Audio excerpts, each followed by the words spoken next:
very high. Just so everyone's aware, Chambers is unmuted and we are live. I saw Tim as He starts saying. I'm like, but I'm not.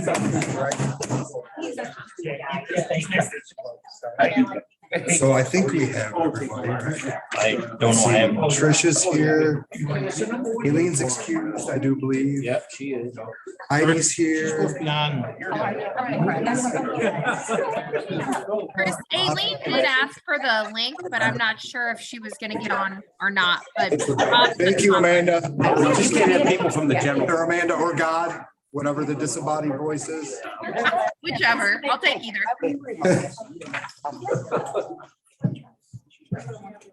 Dave will not be here. Yeah. All right, call the meeting to order. Please stand for the pledge. Pledge allegiance to the flag of the United States of America and to the republic which stands one nation under God, indivisible, With liberty and justice for all. All right, minutes to approve, please. Moving Basile. Second. Oh, wait, I can't. Yeah, I was gonna I'm the say, next I meeting. like your Enthusiasm to keep this going. Nice try. Can we try again? All right, motion by Ms. Nightingale, second by Mr. Patcher. Any discussion on the minutes? Hearing none, all in favor? Hi. Oh, She is here. hi, Aileen. Hi. Carried. Appointments, we have none. We'll start out with Mr. Camardo and Mr. Batman. I know you guys have a couple resolutions, but if you want to start with updates, we'll. Yes, sir. Thank you, Mr. Chairman. I'm here along with Commissioner Batman. And as you know, our first resolution is a have a grant resolution. It is a recurring grant. It's for over training and we hope to see that grant again this year. Put in the budget and try, because next year it's going to be a presidential year. We'll have probably two primaries coming up. So there's quite a bit of training that'll need to be done, and this grant will help out in those areas. The second is, as you probably heard us talk about many times, we're in the process of replacing our voting machines that are approximately over 10 years old. And they're entering their useful life, unfortunately. So we've looked at numerous companies, and after looking at the numerous companies with our staff and especially with our poll workers and our poll managers, both Democratic and Republican. So we had everybody look at all the machines, and we've come up to the conclusion where we're going to go with Clear Ballot. You have the information in front of you. Clear Ballot is an excellent company out of Cayuga County, was just awarded a bid. They're going with Clear Ballot. So we've been looking for the legislature to approve this resolution. The Clear Ballot resolution is for $489,400 for the purchase of the machines and software. And there's an $82,000 expenditure along with that. Roughly, we have 69 machines that'll have to be expired, and we're approximately looking at $1,200 a machine to expire those machines. Hopefully it won't cost that much. We're in the process of working with the county to look at other means of exposing those machines. We won't have that incur that kind of cost for each machine. So the total cost will be $572,000. There's a tier grant of $142,996,000. $45,000 in a shoebox grant, $200,000 in ARPA money, and the county has budgeted $184,000 for the total of $572,200. Okay, before we get into the resolutions, does anyone have questions for the commissioners not related to GO1 and subsequently GO8?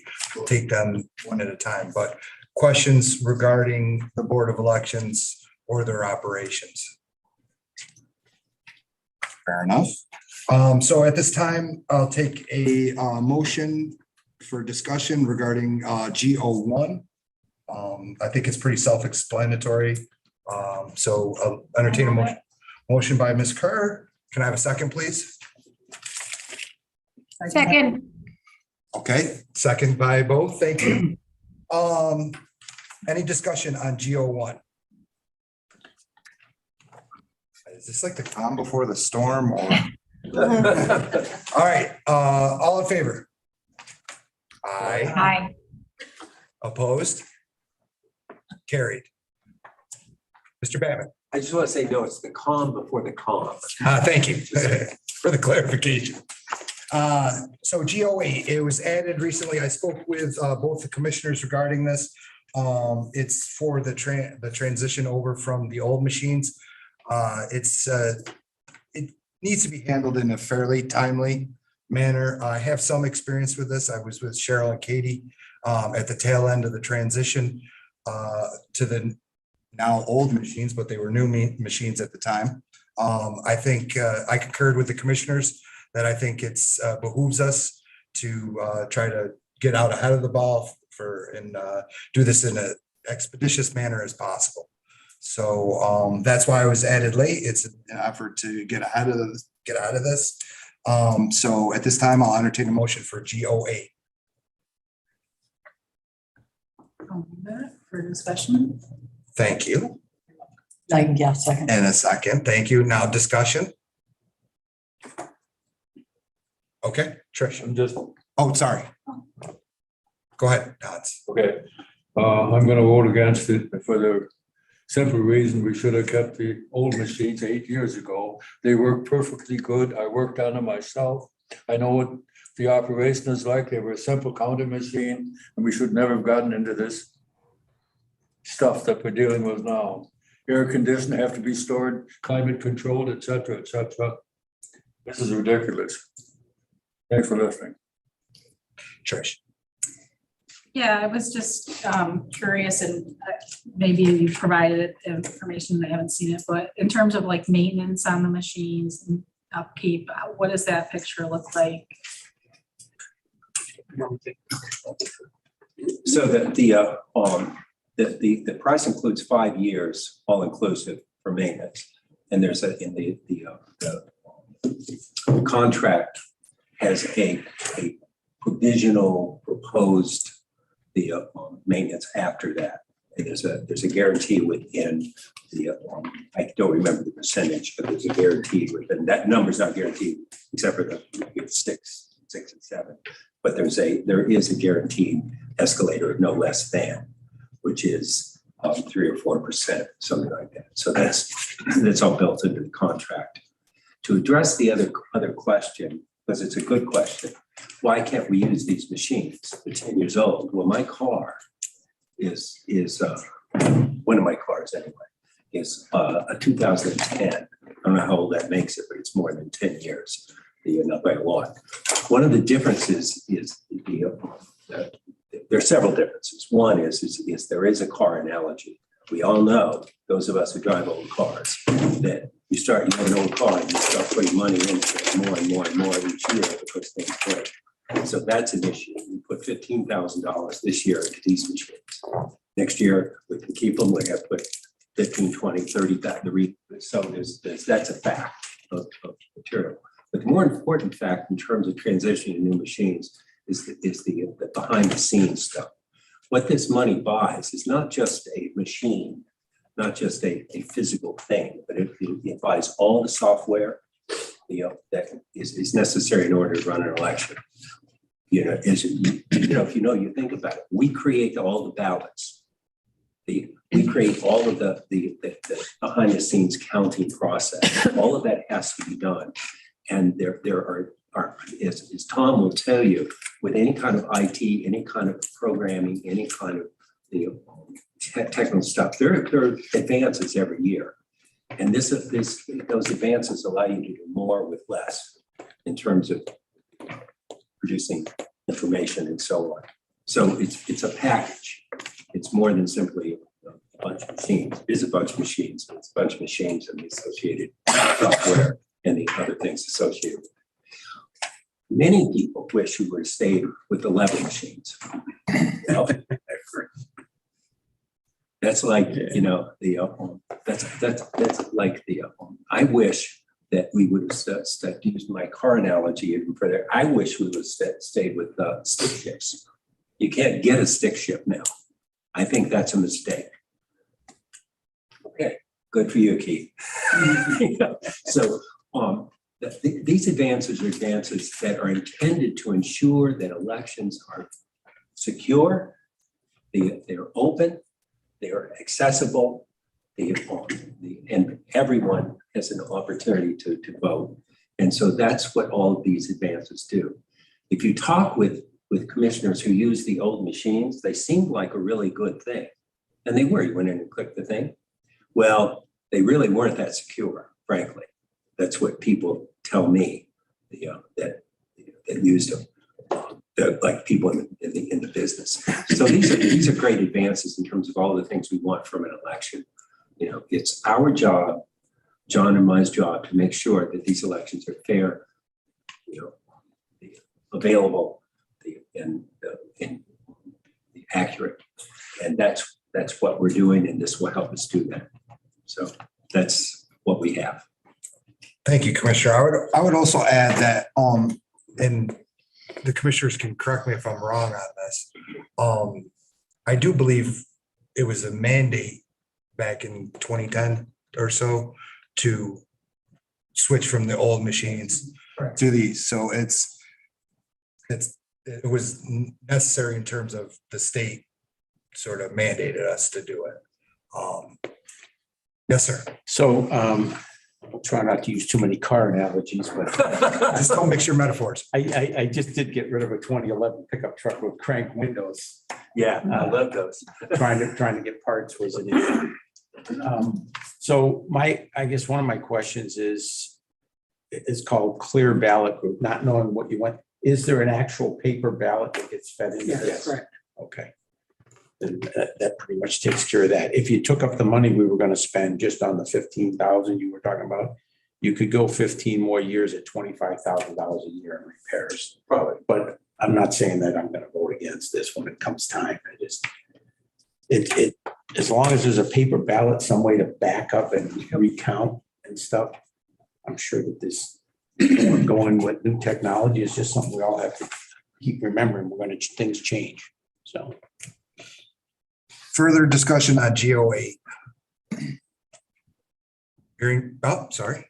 Just a little change here. The last resolved before the list of increases that the 2023 Board of Elections budged BUDGET like Delta be revised to BUDGET like Tango.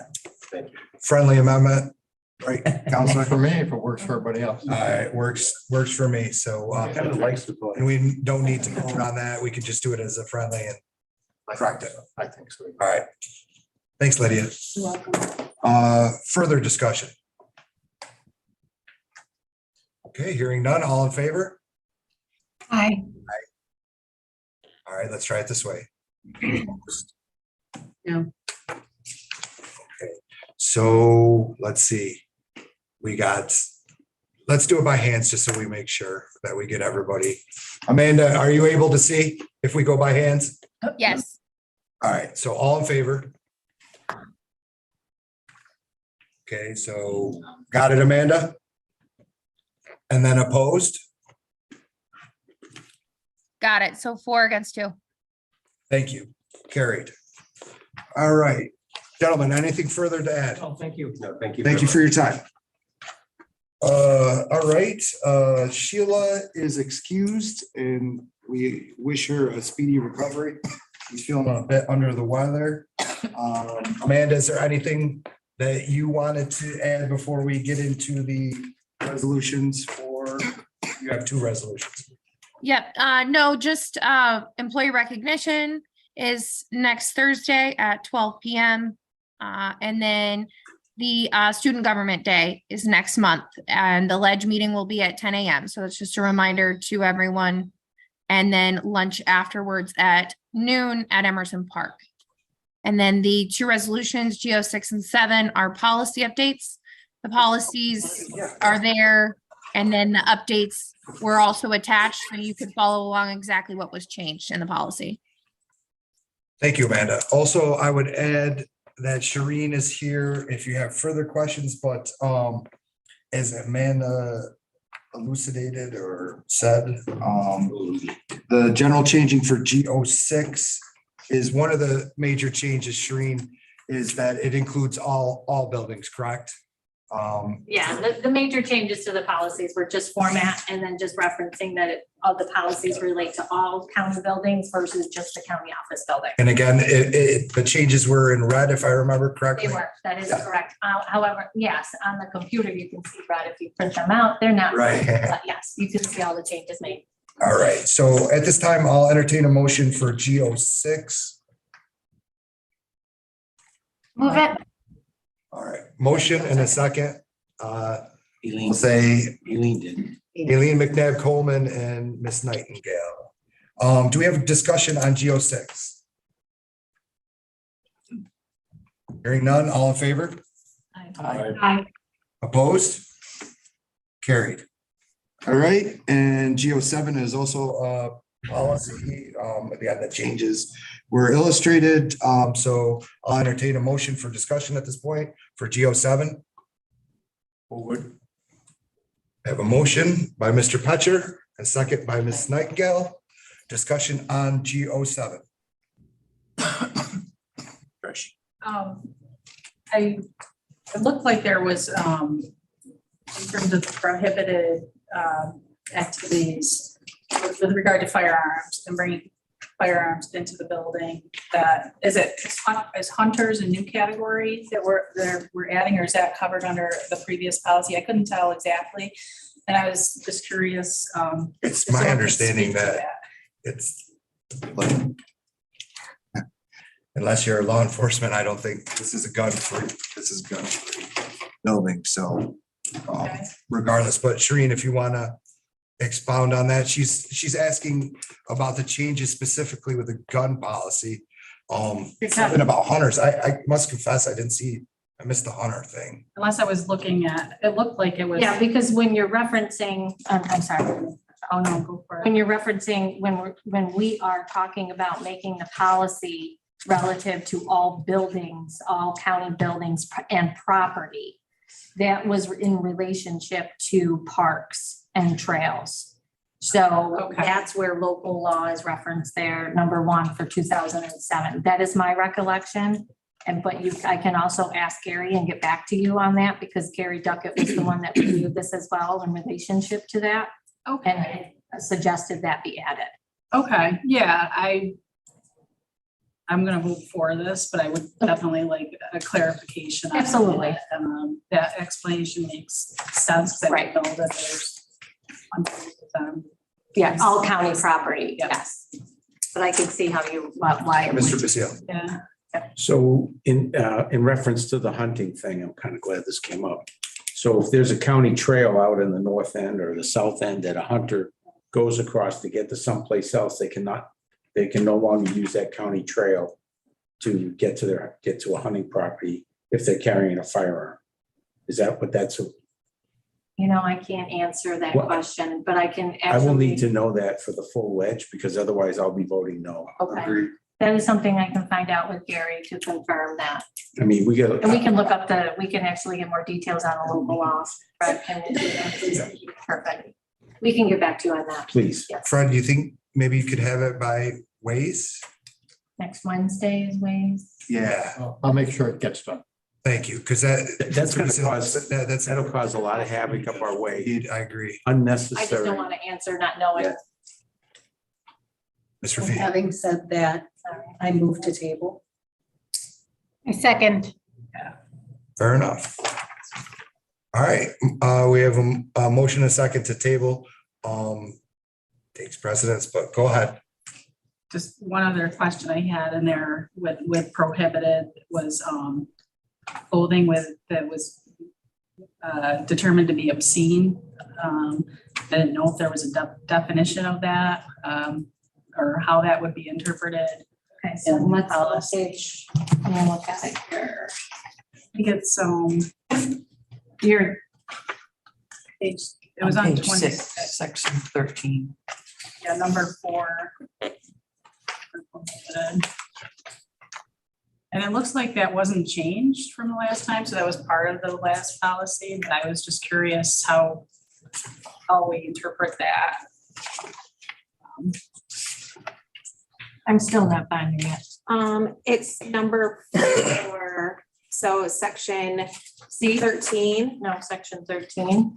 and then down towards the bottom, it was number 4. Distribute or wear materials on county property that are obscene, advocate illegal action, appear as libelous, obstruct the rights of others, or disruptive to county business. You're on the building policy. That could be anything, Yeah, everything. right, that's why I just wonder, is that even enforceable? Or- So Trish, would it be fair to say we'd like clarification on both of those? Yeah. Because we're tabling it and, yeah, so if you would please, Absolutely. clarification and thank you. In time for waves, correct? Yes, Okay, you got it. certainly. I mean, that'll give us some time to digest it. Because I don't want to get it just prior to the full ledge. No, that makes sense. Absolutely. I'd be happy to do that. All right, so there's a motion to table. All in favor? Aye. Hi. Nay. Hearing none, carried. All right, thank you, and thank you, Mr. Basile, for that. And Trish for catching that. Mr. Palermo, with the county attorney, you have, well, let's start with your updates. Busy. Yeah, I don't know how do I put that? Oh, I thought you were like, I'm busy, don't talk to me.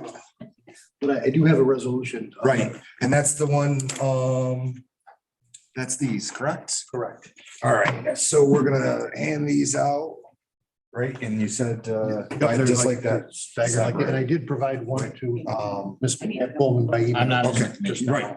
So, I only did print it out for the committee. all member. right. Mr. Palermo, if you wanna talk about this while I'm handing it out, that'd be great. Yep, what I'm looking for is to create and fill the position for senior assistant county attorney. I have a senior assistant county attorney who is currently classified as an assistant county attorney. However, if you glance at the DAS, you will see that he is in fact a senior assistant county attorney. More senior than I am and been here far longer and more experience. And it just the notion of continuing him in the current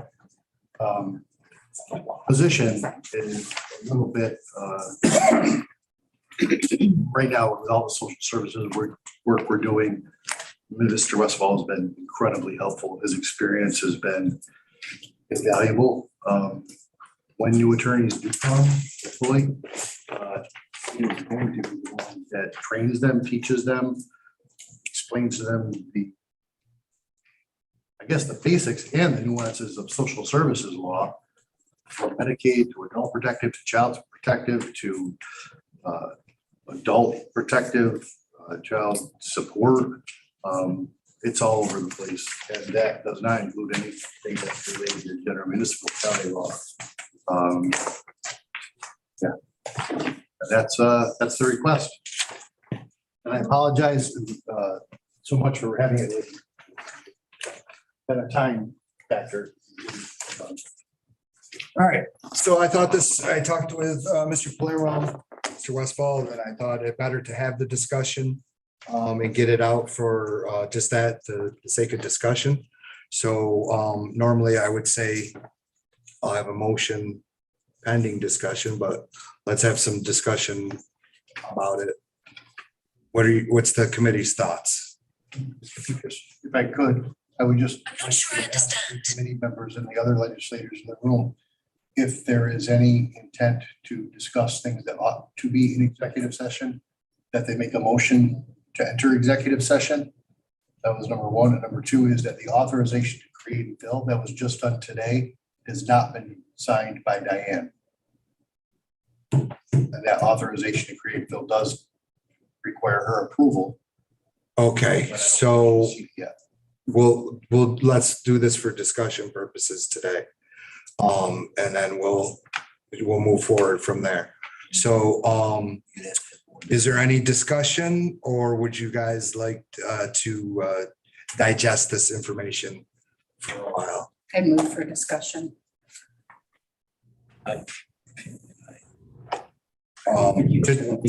Just for clarification, you want to have a discussion. Yes, please. Okay. For discussion. So go ahead. We're not, it still needs to, as I'm understanding, it still, so just go ahead. I do have a question. So do you mind explaining to the two things? One, is this in addition to the others that we approved to fill?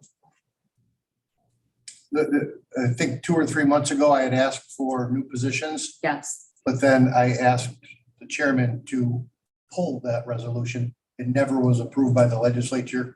Because we kept the social services attorney positions just as they are, and we're still looking to fill them. Yeah, and having legal applicants. So, and then the second question is, how is, does grade 3 kind of reduce the minimum requirements? Does it make it easier to fill? So sorry? Does your request here for, I think it's a grade 3, is that what you're asking for? Yes.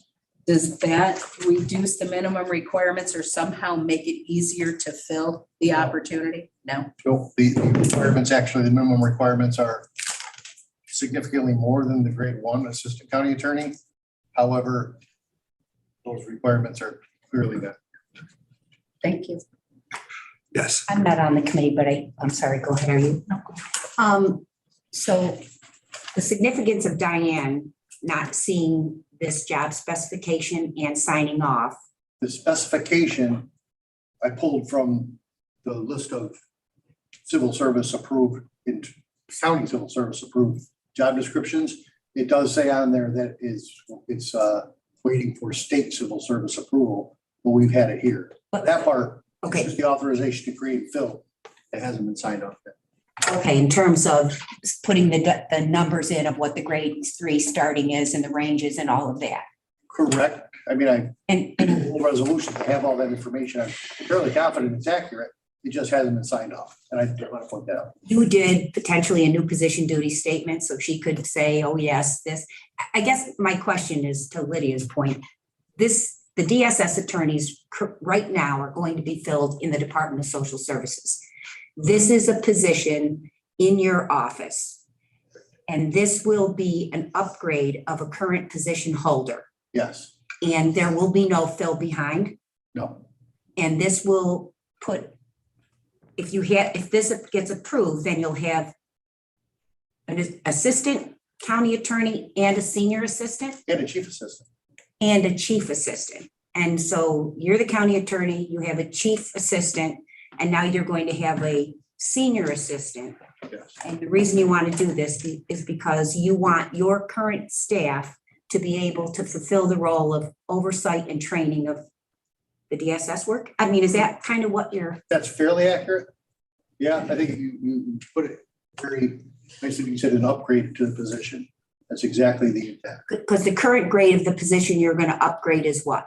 Grade 1. A grade 1. So you're going to go into the new legal group that just passed and move an incumbent into a grade 3 if this passes. Yes, that's my intent.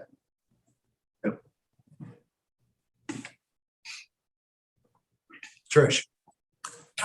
Just for discussion purposes, thank you for bringing this forward. I know this was mentioned or discussed a little bit back when we were looking at the other positions from DSS. Personally, I would like to have some time to digest the information and think about, the overall impact. I was curious, is it room in your budget to absorb? And what is that differential in salary? I haven't really had a chance to look at this. That I couldn't tell you without looking it up. The difference. Okay, is it something information you get for Oh, us? yeah, Okay, without any trouble. great, thanks. Further discussion? Chris, Eileen? Yes. I don't know which Aileen to look at. She's not every TV here. oh, no. Yeah. Larger than life. Yeah, I'm sorry for all of you. So I really don't want to take action on this. I really feel like we don't normally get to see these in resolution form without Diane sign off, without understanding how this will impact the budget. I really would like to digest this, and I have a few questions. So I just need to, thank you for sending it to me via email. I did receive it. So, but yeah, I'm not, if we had to vote right now, I would vote against this. I just don't have the information. Understood. And I think it's best, again, to get this out sooner rather than later. When Chris contacted me, I thought it better to get it before the committee ASAP. And I understand everyone's concerns and need to digest the information or review the information.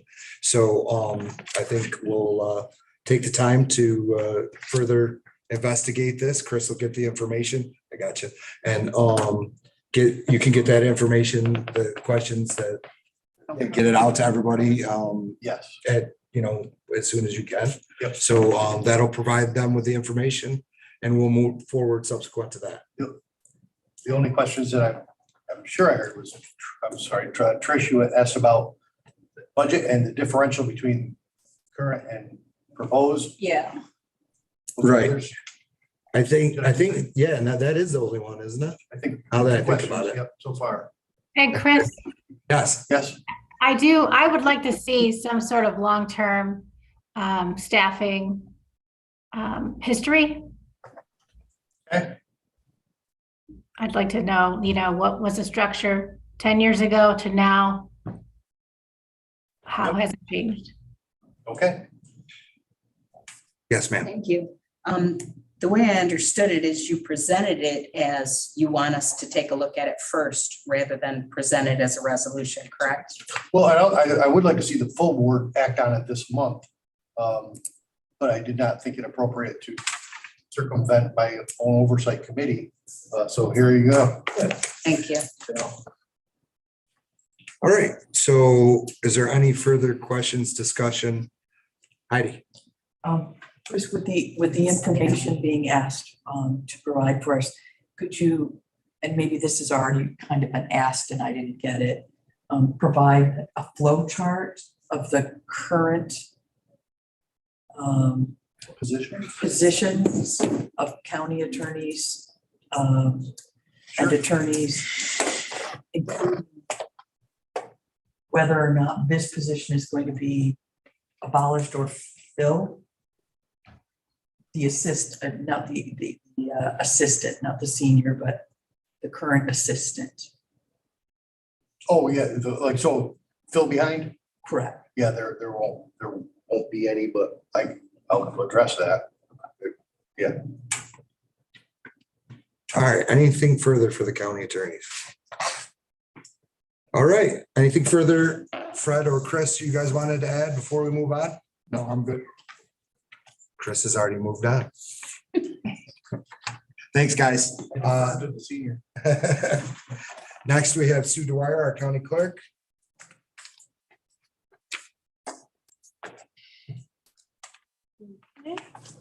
I'm going to give a little update first. The good news is we got awarded $2 million from a federal grant. So as far as I know, what they're going to do is take $2 million in ARPA and $2 million in federal, and that would be the Dreams Project total. So that is really good news. And I'd like to thank Michael McNeil for doing that.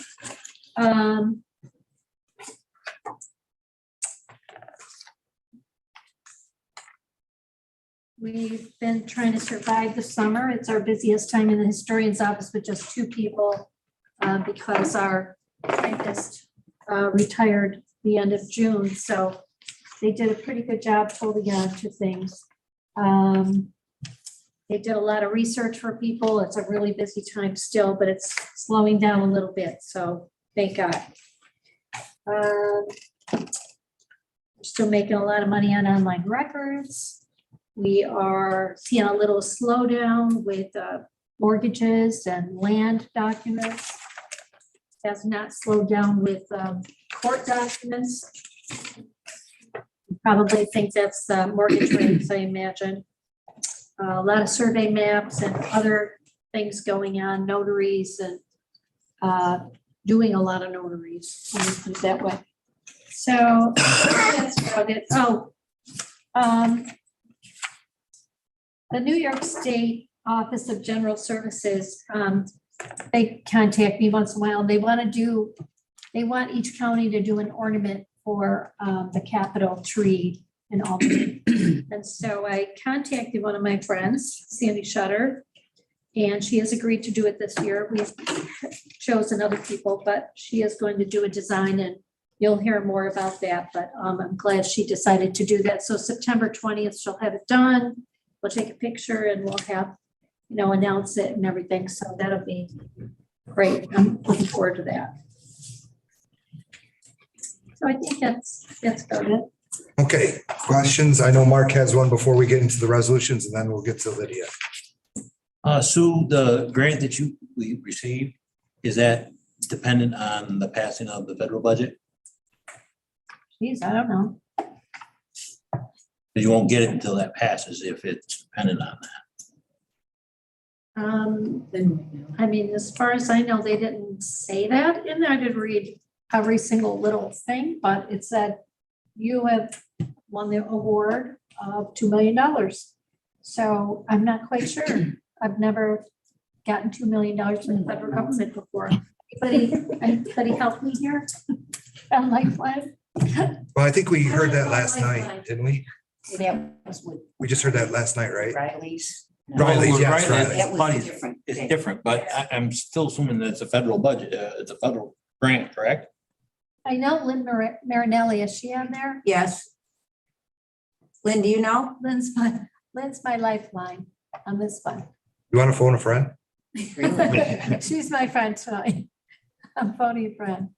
I think she may be indisposed. Okay. What was the question? I'm sorry, I wasn't listening. Did you ask something? I was talking about, I was so happy about the $2 million federal grant, but Legislator Strong said, is that dependent on the federal government, federal budget passing? Do you know that answer?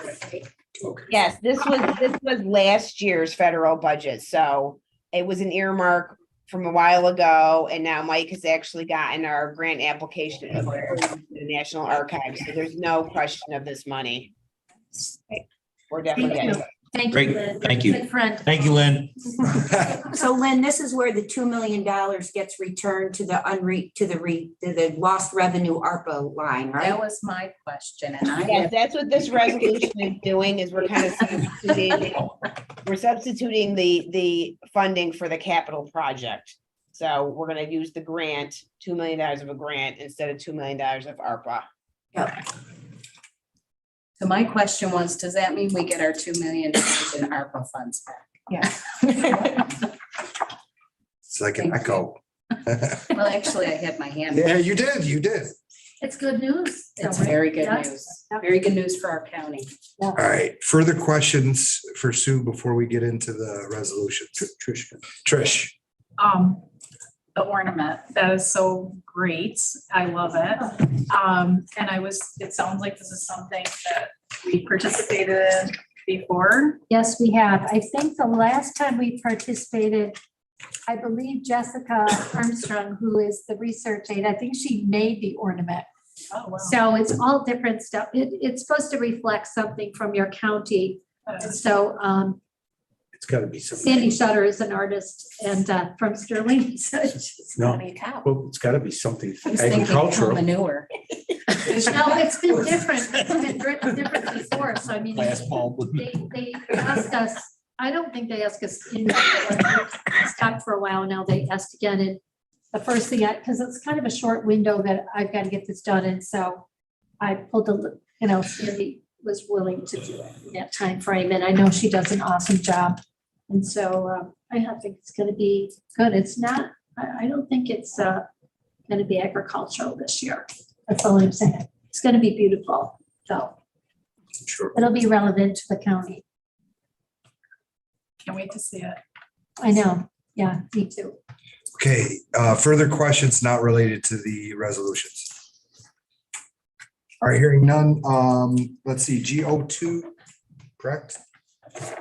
Arms are getting shorter. GO2, authorizing the chairperson of the legislature to sign the agreement for the county records management and system services with Info Quick Solutions. So this is a company we have used, it's our vendor. Every county clerk has a vendor. We use them. And we had to renew, and they also are taking less. So we have online records, they take a piece of that.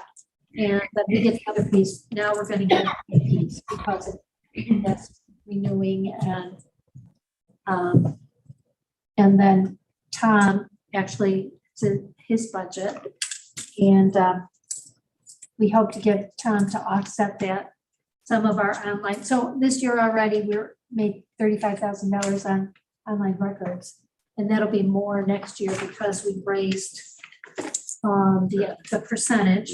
And also, it's just every year we're having more and more people go online to get the records. And we're gonna have more online for them to get. Just think if we had broadband throughout the county, just thought it. All right, So, yep, so that's the difference in it, and I'll entertain a motion at this time for GO2. please. Motion by Ms. Kerr. Can I have a second, please? Second by Ms. Nightingale. Any discussion on the resolution GO2? Hearing none, all in favor?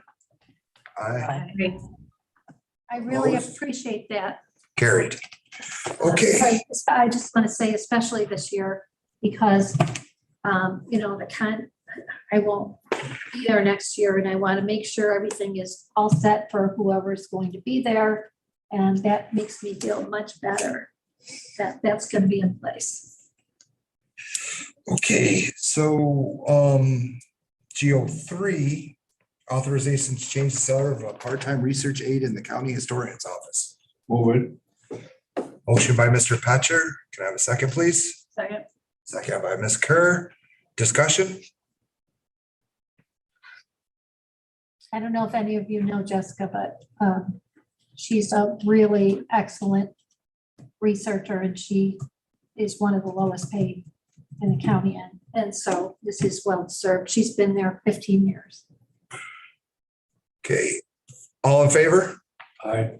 I Aye. shouldn't have said her name, I mean. Carried. Yeah, what, overtime. I know. Okay, on to GO4. This is authorization for the creation of a temporary lead bank. Motion by Mr. Petcher. Can I have a second, please? Second. Okay, we have a motion and a second. Discussion. Ms. Kerr. Just discussion a little bit, I guess a comment. We just approved one of these yesterday for a different department. And Chris and I had a small brief conversation about the history of these sick banks and whether or not could we look at or consider, do these have to come through the legislature? Or could it be something that, departments have an opportunity to do? I don't know. It just seems like. Okay, yeah, I'm definitely for this. yeah, I would think that, at least from my standpoint, I think that would need a little more. Of course, Yeah. yeah, but maybe we could look at. Absolutely, sure. So to follow up with what Trish said, I think as long as we knew what the structure of it was gonna be, then if any department wanted to use that structure, I think on how that works, and putting time into those and how people get time out of them, then any department should be able to go ahead and develop. Well, I don't know if it's done department-wide or is it done county-wide or is it? I would assume. Yeah, I don't know, and I don't. Yeah. So what's the structure of how that stuff gets put in the bank, how it gets withdrawn out? And if, what if someone puts something in and all of a sudden they need it, then yeah, I don't know. But I think if there were, as you said, if there was a structure to it that we knew, then really would they have to come, maybe it's handled by human resources. That was my thought as well, but. Great minds think alike, Trish. As well, to think about who can do this if it's not? I'm just saying, I think the domestic partners has to come into that sooner or later because you have to define who would be eligible to have this. And that is going to probably have to be updated, I think. You know, they have it in other counties. It's probably good to look at other counties' practices and their policies. I brought it up probably last year or the year before. And it's a very important thing to look at. I know that. Okay, no further discussion. All in favor? All right. Opposed?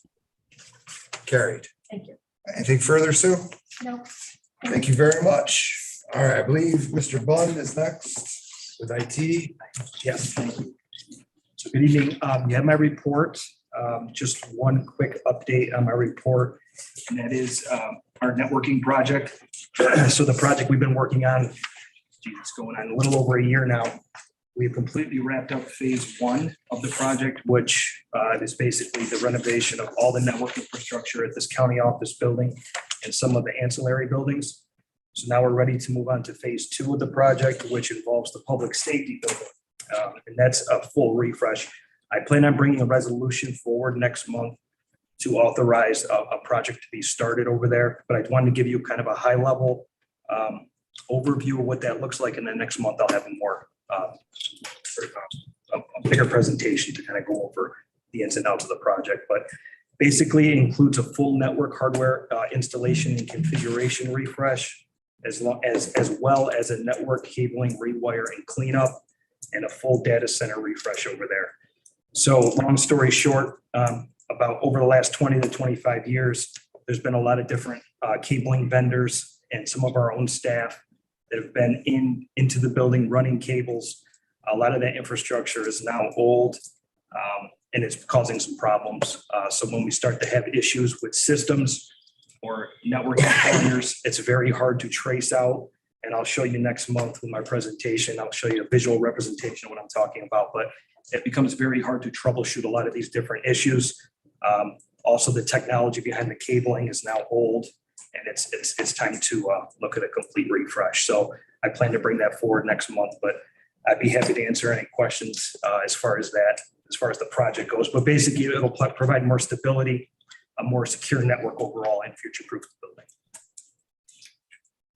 All right, any questions for Tom? Mr. Basile? So on those projects, you said you're going to show us something on it. So are you talking about removing a lot of the existing stuff from above the ceilings? That's correct. Yes. So my thought on that is it's almost like a security system in itself. If we can't find them, maybe someone else can't find the wire. Just saying. Yeah, we'll find them. We'll find them. It's really tracing it out from point A to point B. That's the struggle, right? And that's how the Pentagon works. They don't take anything out. All right. Thank you. Further questions or comments or jokes for Tom? That's how the Pentagon works. Don't take them out. All right, hearing none. Thank you, sir. Thank you. All right, last but certainly not least, Mr. Swab with veterans. I know it says no updates, but I see him.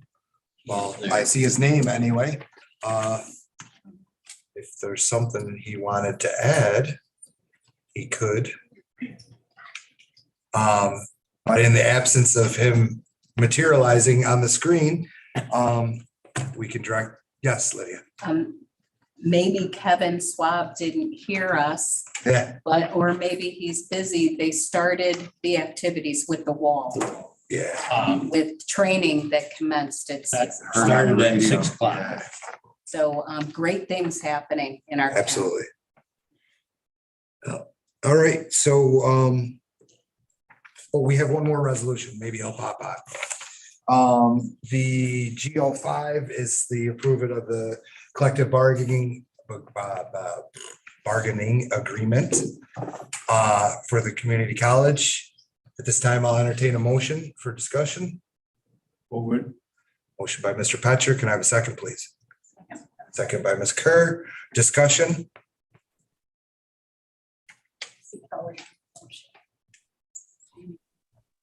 From the college. Kelly Albrecht, CF. Oh,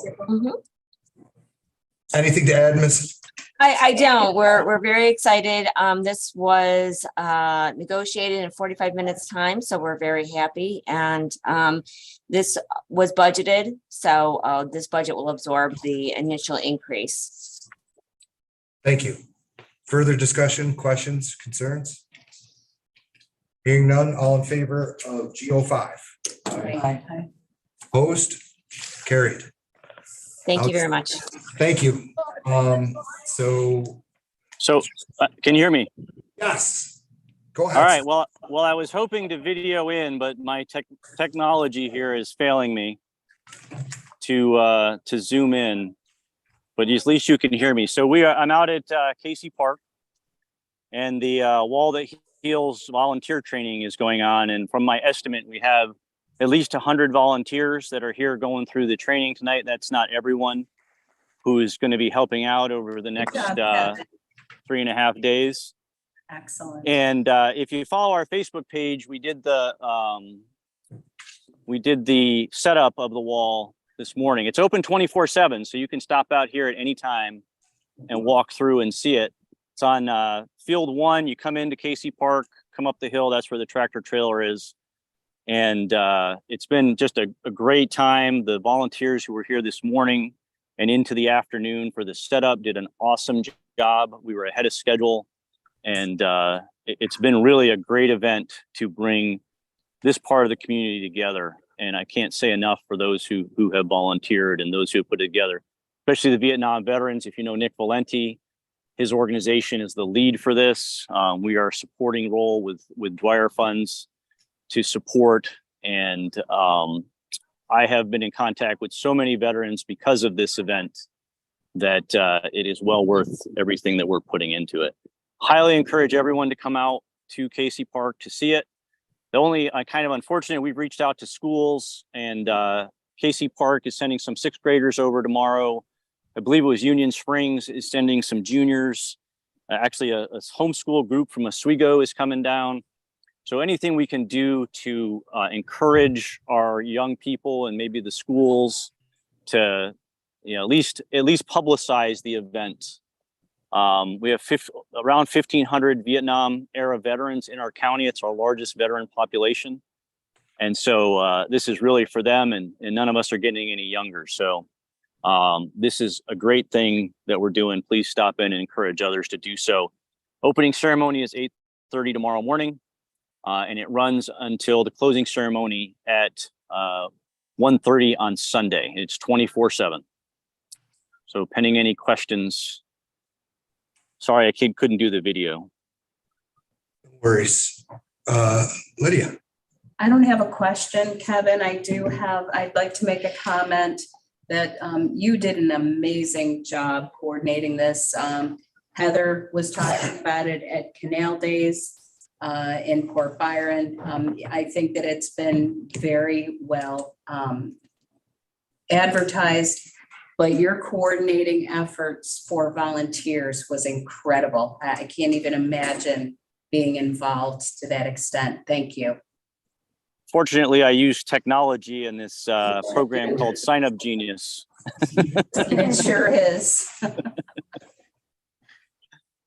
But just encouraging people to volunteer has been one of my themes, and this has definitely pushed us in that direction. So I think we'll have a better veteran community because of this.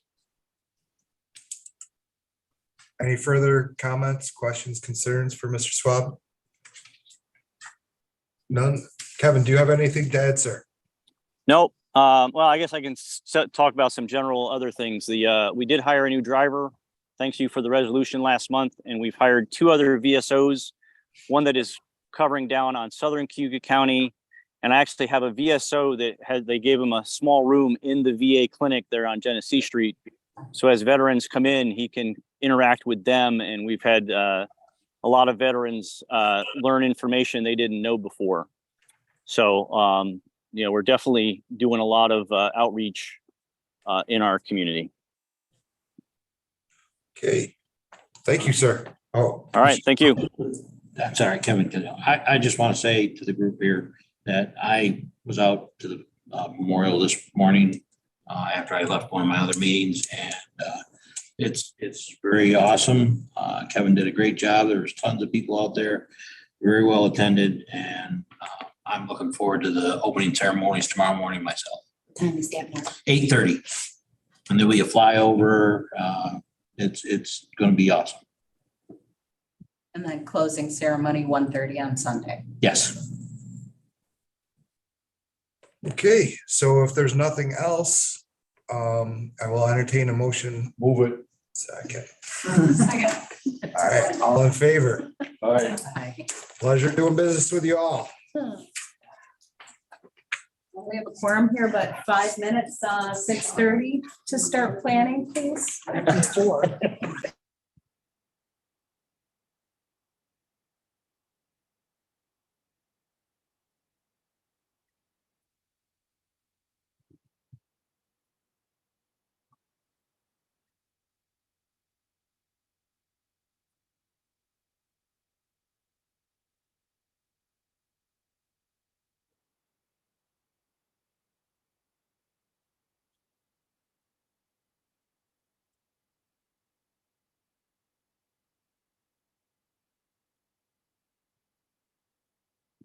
Figure out.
Lydia, just letting you know, Brian Muldrow did email me that he was not going to be able to make it tonight.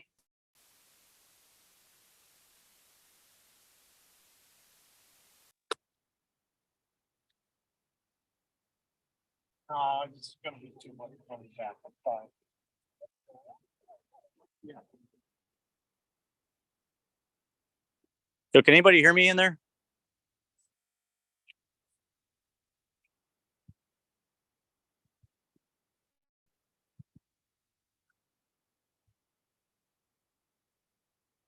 Can anybody hear me in there? Training going as well started. Hi, Kevin. I haven't seen that one before. So I figured it out. I had my headphones plugged.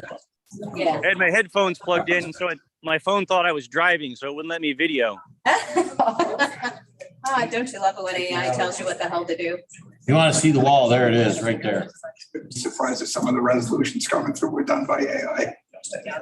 It would be kind of good to see how. Individual. Oh, there it is, there it is, there it is. That log is the tool they use. Just as a reference, just pull this up like that. They were looking for hundreds of volunteers. 12.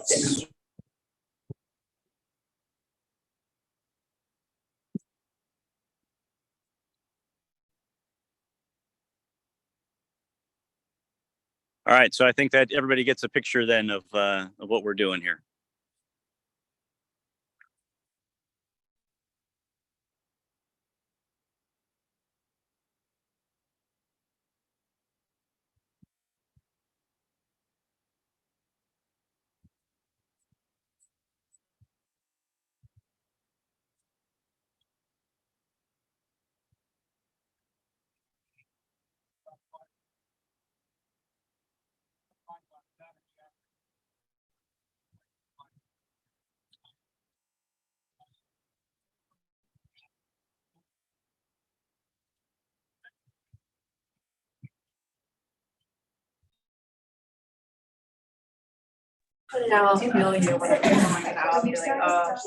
Okay, Chambers is unmuted.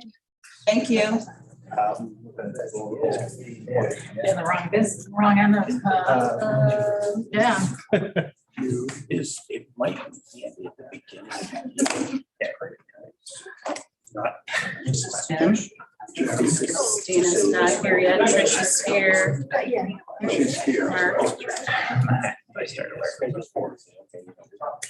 started. Jim's right there, I think.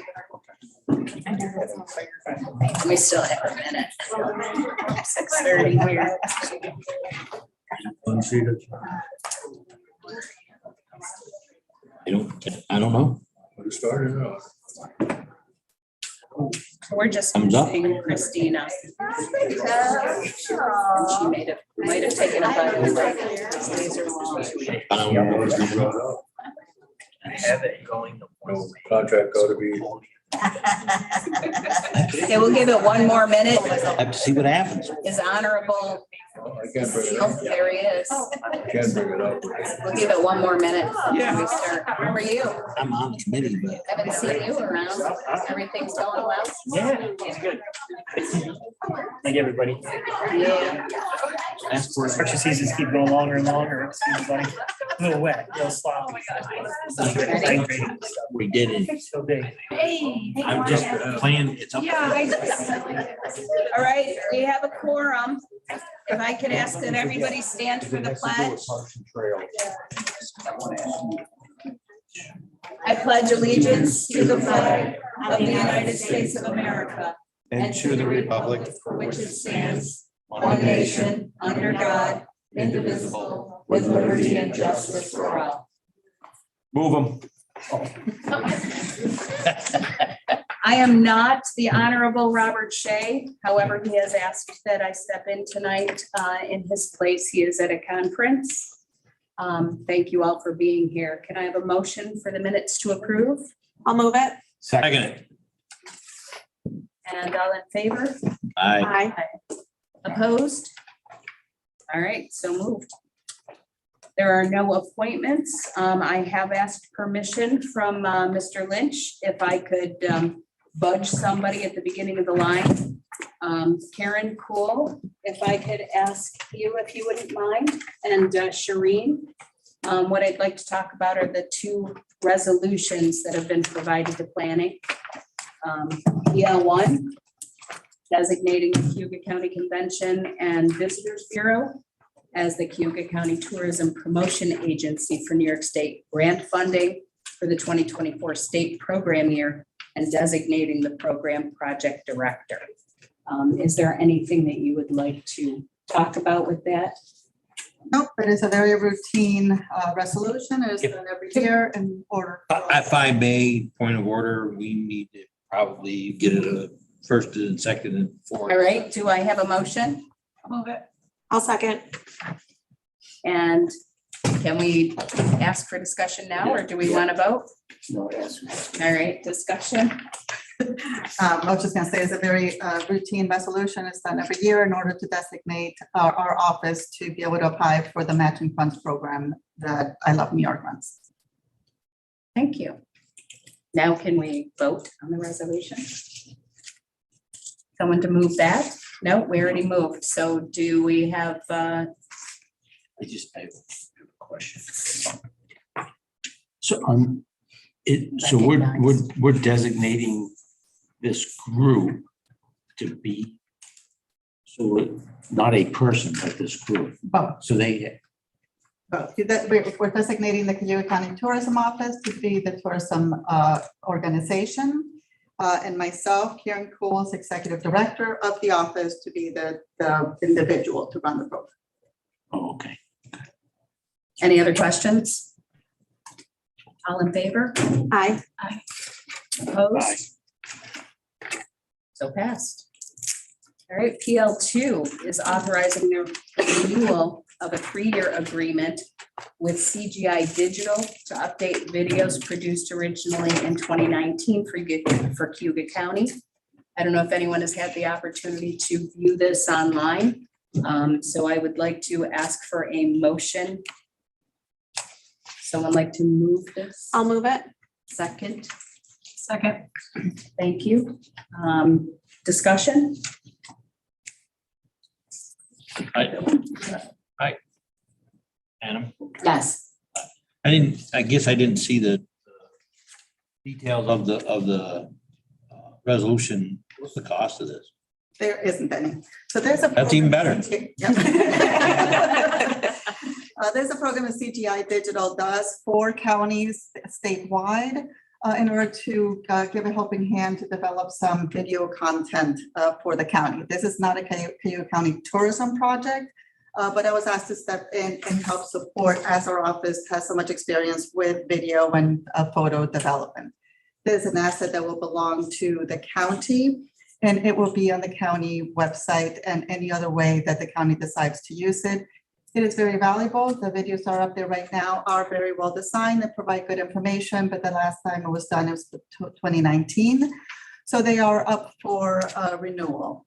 You all, as legislators throughout the county, are encouraged to provide information about new content in your area that you believe should be included on there. This information will be provided to CGI Digital, and then they'll go around the county to start videoing. We would like this to be moved a little faster in order to get them to start videoing soon, so that there's content that is not all fall and winter. The link or the video for this is on CayugaCounty.us. It's on the Cayuga County website, and Amanda actually can access it and show you where to find it. Amanda, can you hear me? Yes, I can hear you. Just give me 1 second. Yep. So Amanda will show you on, when you go to the Cayuga County website, when you come to the front page, down at the bottom, there's 4 tabs. One starts with news. You click on news and it'll bring you right up to this Cayuga County video tour. And it shows you what areas that the video basically goes through. So there's education, there's the introduction, there's the welcome, and these are all the components that we would work together on updating with CGI. So if you have not seen the video, I encourage you to access it and look through each tab. It is very good, and it would bring. I'm really excited about working on the project to update it. Since you clicked on this page, I'd like to make a note. You see there's a couple of logos around the page. CGI Digital will reach out to sponsors to provide advertising around there. They will ask for, direction and recommendations. If you have any nonprofit organizations, they would sponsor them on here for free. They do not ask for nonprofit organizations to pay for this. Now, this is outside of the Cayuga County website. The video that's on the website has no logos around it whatsoever, but once you click outside of it is when you have the additional information. Honorable Teacher. Question. Is the Ag Museum going to be included this time?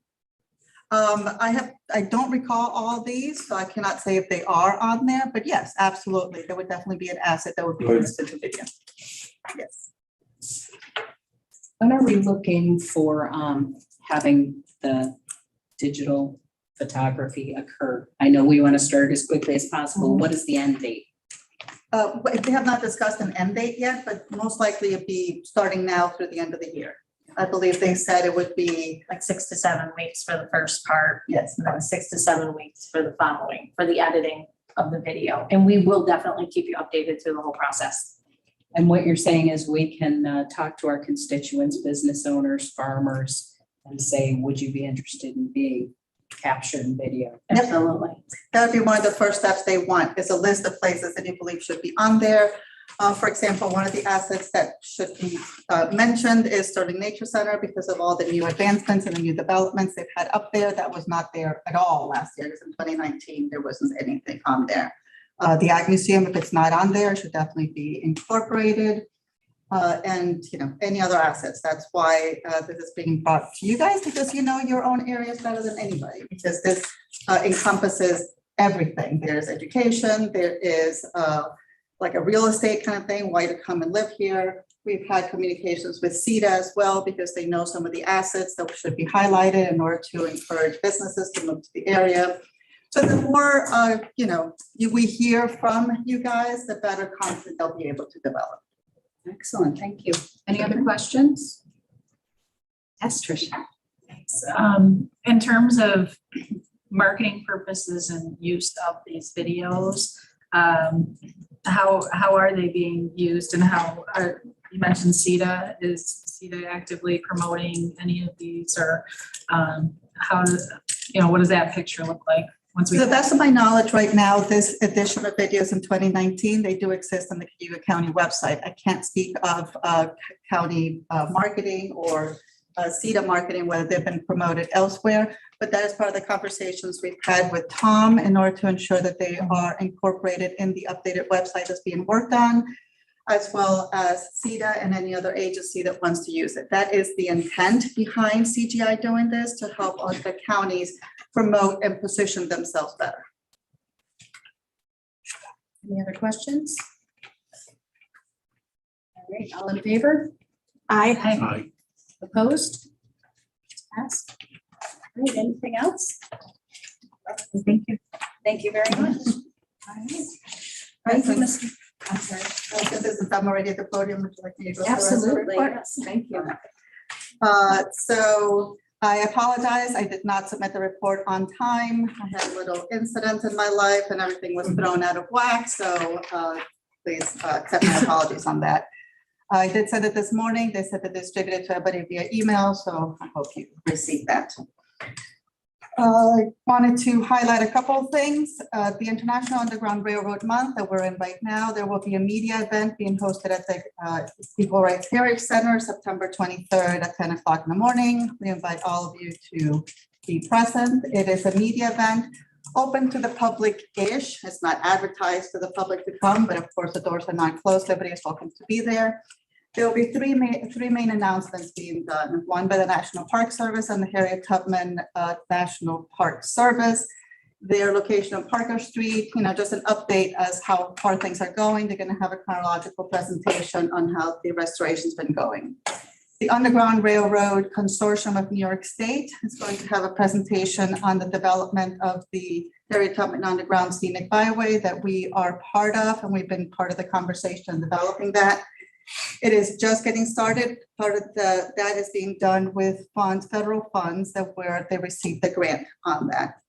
And then the tourism office will talk about some of the efforts that we've been working on in the office. So you're welcome to join us. That we're going to have media from California, Georgia, New York City, and I forgot where else that we'll be doing for this, and we'll be doing a fam tour around the county afterwards. The resident sentiment survey that I've mentioned here several times, that we continue encouraging you to distribute the information to your area.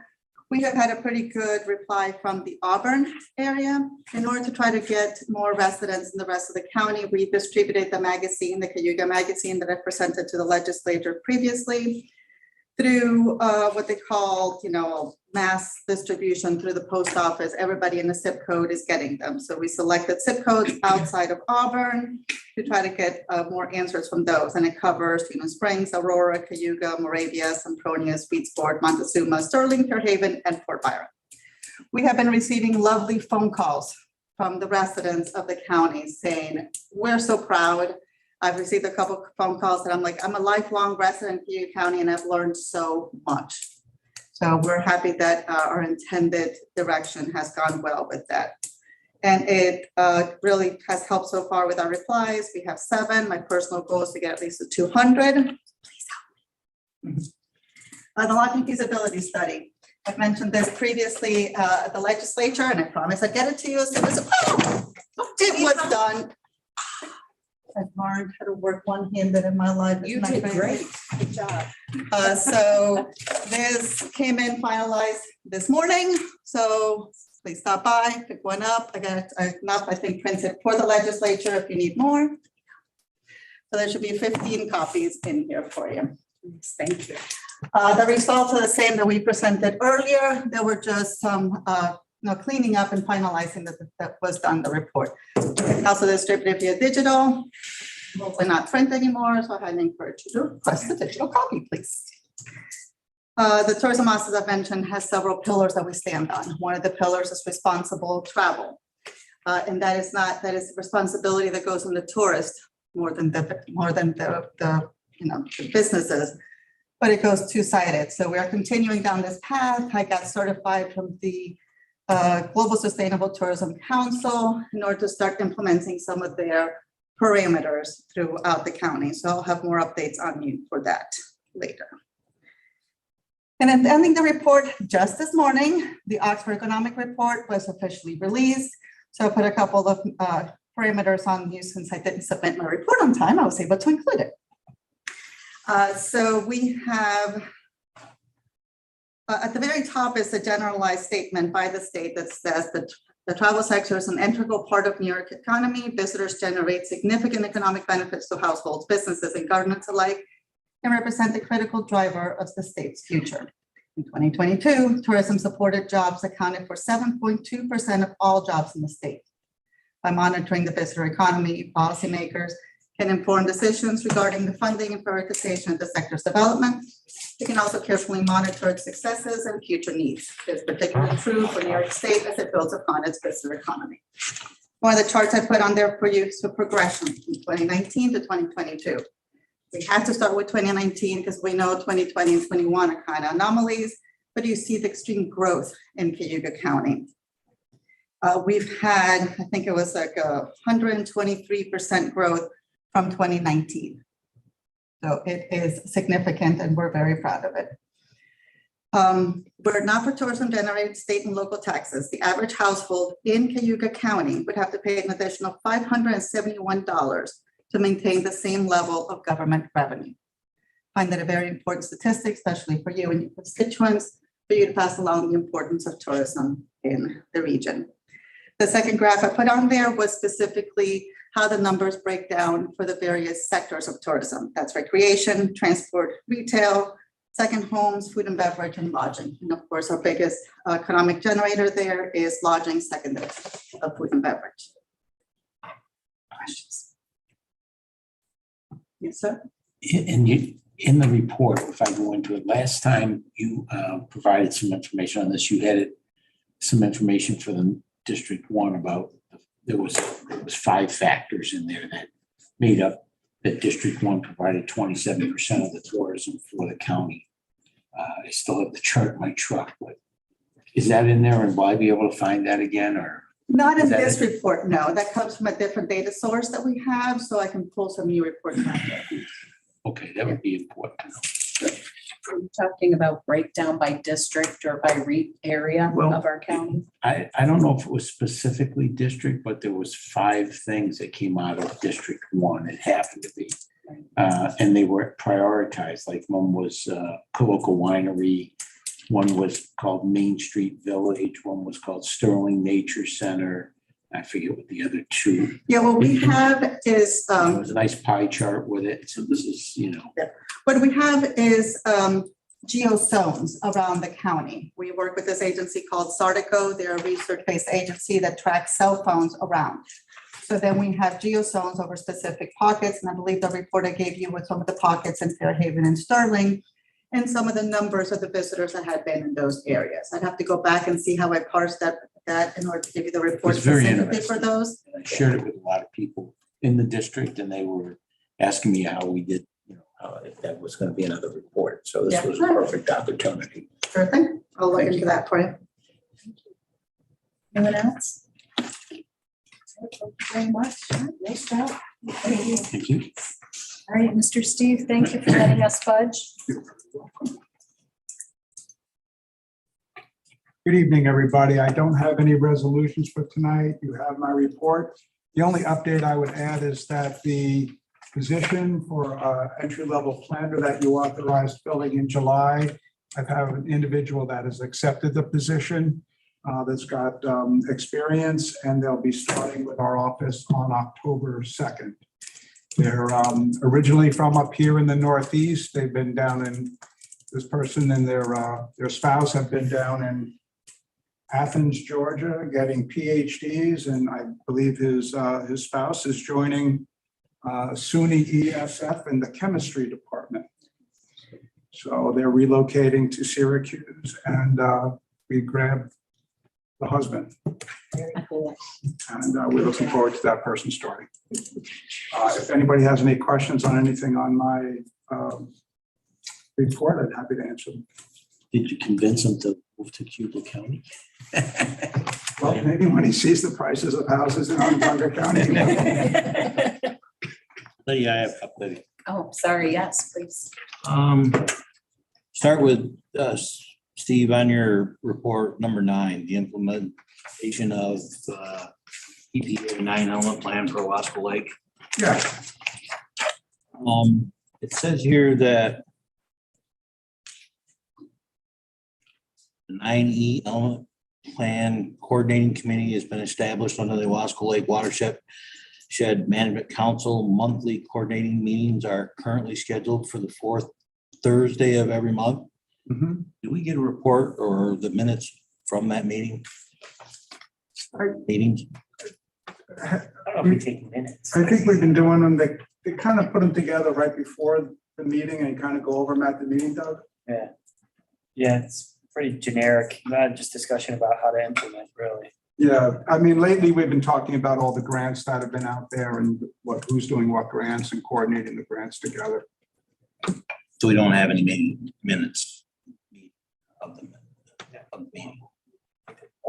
I'll look into it, Mark, and see if there's actual minutes for the meetings. I think what we're typically doing is sort of getting a recap, like right before the next meeting. But it's not formal, like we're approving minutes from the meetings or anything like that. It's more like a working group. Rather than preparing, minutes. Okay. I'd be happy to look into it for you. All right, and then I have a question on number 15. Number 15? Yes, sir. Yes. See the ad hoc committee. It says here they had an initial meeting, which was held on Friday, September 1st. Is there any minutes for that meeting?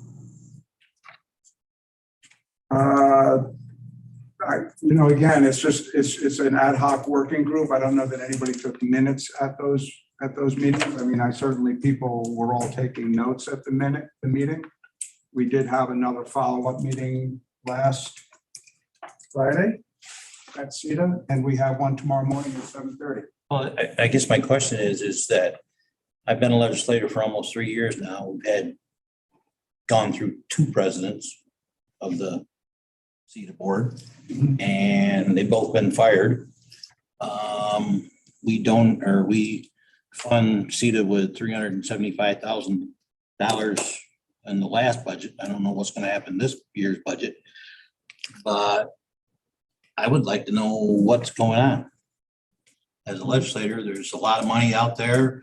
They're going through executive directors or whatever the official title is, and other than I know that they've been fired, I don't know I have any reasons why, what's going on, the whole 9 yards. I think this board body deserves to know that. Sorry to interrupt. Would this be a better question to address with the board? Maybe reach out to them? I think there's a couple board members sitting in here, I believe. And I mean, you're on the. I've been asked by the CETA board, as I have a few other people, to. Aileen, is Aileen no longer on? Aileen Aileen, is that Aileen on? Yes. Hi. I'm here. I guess if you didn't hear what my question was, I see that they've had a couple of meetings at CETA for this ad hoc committee. I was asking if there was any minutes of the meeting. I said that I've been here not quite 3 years, and we've gone through 2 presidents of the board. We fund them with quite a large sum of money every year, and I'd kind of like to know what's going on. I think this body deserves to know why, we've gone through 2 presidents and, less than 3 years. I kind of like to know what we're doing with our money and what's going on with CETA. Yes, that's I share your sentiment, Mark. I have been a part of the meeting so far. I will tell you, I took a few notes in the first meeting. I can share them with you, I guess. I don't know. They're not that interesting, except for the fact of just getting everyone up to speed. And then just like initial reactions, I guess, is what happened the first meeting. Second meeting was with CETA staff to sort of just see how everybody was doing. Of course, we have 5 individuals whose, jobs are in, I guess, jeopardy, in terms of long-term thinking about CETA. So we wanted to go and sort of make sure that that staff is stabilized and then listen to their questions, which is what we did. And then tomorrow, there's another follow-up meeting with the staff at 7:30. So I don't have anything to offer in terms of any decision-making because we're still sort of wrapping heads around what's going on and making sure that the jobs that we've agreed to complete are being completed, and that folks that are staffing CETA know exactly what needs to be done. Well, I'm not sure if there's a requirement for the minutes of the meeting. I don't, I'm not the legalese expert on that, but, it would be, if you're having meetings, obviously you're talking about the makeup or the structure or the future of CETA, it would be nice that if we could be updated, probably monthly, I would assume. And then I don't know if it should be a full edge or at, obviously this committee meeting, but I think it would, I think there's probably people with some questions and For sure. concerns. I have concerns. Yeah, no, I also have concerns, Mark. So I don't want you to feel like I'm on another kind of end of a spectrum of this. I'm very concerned. The statement I offered from the CETA board at the last ledge meeting, I intended to have some open discussion at this meeting. I'm not there. I'm at the NISTAT conference. Bob's at the NISTAT conference right now. So neither of us are there. And I know as chair, I wanted to connect with him first to have this discussion. And then again, I don't have anything to discuss yet, but certainly we'll see what the results are of this meeting tomorrow. And then, I'm your liaison to the board until I'm not on that board. So certainly I plan to come back with whatever information I can get. Okay, I'll look forward to your report. Thank you very much. Thank you, Elaine. Elaine, did you have? Yeah, I just wanted a clarifying question. You referenced the statement you read at the last meeting and these 5 people, including yourself, who were going to sort of try to get their head around what next steps, that's kind of what I guess, could you just go over again what you asked for the county's patience until some process was done? And right. The hope is, Elaine, once you have these meetings, then you'll come back and kind of give a sense of the next steps or the direction. Is that? Yes, that's the hope. So, in sort of thinking about CETA and thinking about its brand and its mission and its and the level to which this county depends on CETA as a brand for economic development, and our local businesses depend on CETA. We're trying to sort of unwind all of this to figure out where everything stands. So if you can imagine,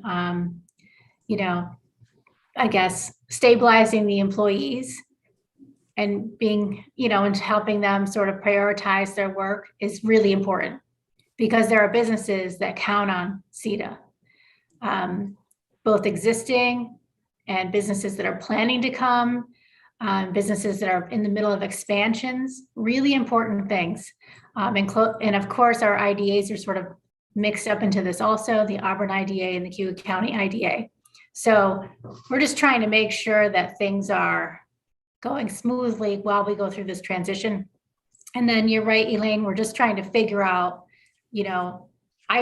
I'm really interested in what Steve Lynch thinks and what Jenny Haynes from the city thinks, because they have, decades of economic development background. So, trying to talk about that from, the city and county level, all the way to hearing from businesses and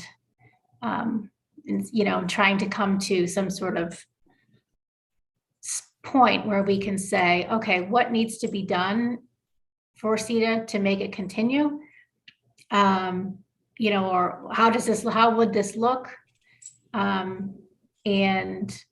I too am in a state of disappointment over this whole thing and the way recent events have unfolded. So I'm just in it to help out during this time and be your liaison. And a lot of big decisions have to be made about continuing the base funding and understanding what we're funding. Absolutely. And just so you're also aware, Dave Gould is also part of these meetings. He just missed the first one, but he was in the last one. I'm not sure he'll be in tomorrow's, but certainly he is, as aware of everything that's going on as I am. So just so you know, it's not just me in a vacuum. We're doing this together, and we plan to try to provide you as much information possible so that you can, so we can plan for the budget and come up with some decisions. Anyone else have any questions? And if you take no offense to Aileen's comment about you having decades of experience, I do have a question. Together. I meant together, not just alone. I do have a question. Where can the public, and this is back to the Micron report that you were talking about, how the working group meetings are gathering a lot of information. Where can the public find out details about what's going on there, what the speculations are, or maybe even established data about what is going to happen with Micron? To Micron. Well, there is a Micron sort of information page, which generally it's kind of, as you can imagine, it's kind of a marketing plus information for marketing for Cayuga County plus Micron general information on the CETA website. If you follow through to the Micron links on that page, there's a great deal of information for the public about what Micron is actually doing. As you can imagine, they're only going to share what that company feels comfortable sharing, but they've actually, in my experience, they've been very forthcoming with quite a bit of work. So that's one way that the public can really understand what's going on. Excellent, thank you. You're welcome. All right, if no one has, yes, Trish. Steve, can you give us an update on the broadband project? I know we met a while back with regional planning. There was discussion about potentially doing an RFP for technical assistance to move to the next phases. I know there was some back and forth on that, and I'm curious where it stands. Yep, and my apologies for not being able to get back to your group email to the group. As far as I know, that's where there's been no more done on that. There's been some conversation about whether or not to do an RFP or whether or not to go with somebody that's already teed up and ready. And my sense was from the group that an RFP was probably the preferred option. And there was some conversation about how do you do that RFP and do it well, since it is relatively technical, even just to get the consultant on board to prepare that. For everybody else in the room, there's been some continuing meetings on broadband, just with some people on an email group. I think you're on that string as well, Jim. Really talking about the pace and the anticipated components of the state funding and the federal funding that's coming through the state for broadband, and how the state how we believe the state, or we've been led to believe by the state, that they will make that money available, in localities. And it seems as if one of the main things that they're going to do is require that there is some sort of buy-in by the local communities with the vendors. So you can say, well, who has the capacity to actually install broadband? It's not necessarily the county per se, it's the vendors. So what does that look like? And how do you position Cayuga County to be competitive for those funds and ready to try to access those funds? There is a requirement for the region and New York State, actually for New York State to provide the federal government with a plan for how they will roll out those broadband funds. I think the state of Maine was the first one to submit theirs 2 days ago. And another one of the other 50 states has put theirs together. The deadline is the end of this calendar year. And I think that's when New York State will submit their plan. And when that plan does go into the federal government, barring any changes by the federal government, we'll have a much better idea if it aligns with what we've been led to believe by meetings with the State Connect All office, which is the office that the state has set up to manage these funds coming in. So we've done our best to try to have some meetings directly with the state office. Dave Botar at Central New York Regional Planning Board was very instrumental in trying to grab them and say, our 5 counties in this region want to talk to you directly. Because I think we all participated in a webinar with, 25 or 30 counties. And, we followed that up with saying, can you meet with us directly? And we did. Then we had to have a meeting amongst ourselves and try to figure out what exactly they told us at that meeting. Right. It's, I don't want to go on and on, but we're working on it. So, yeah, go ahead. So just in terms of the RFP, I appreciate the technicality of it and crafting the language and even the scope of services we would be looking for.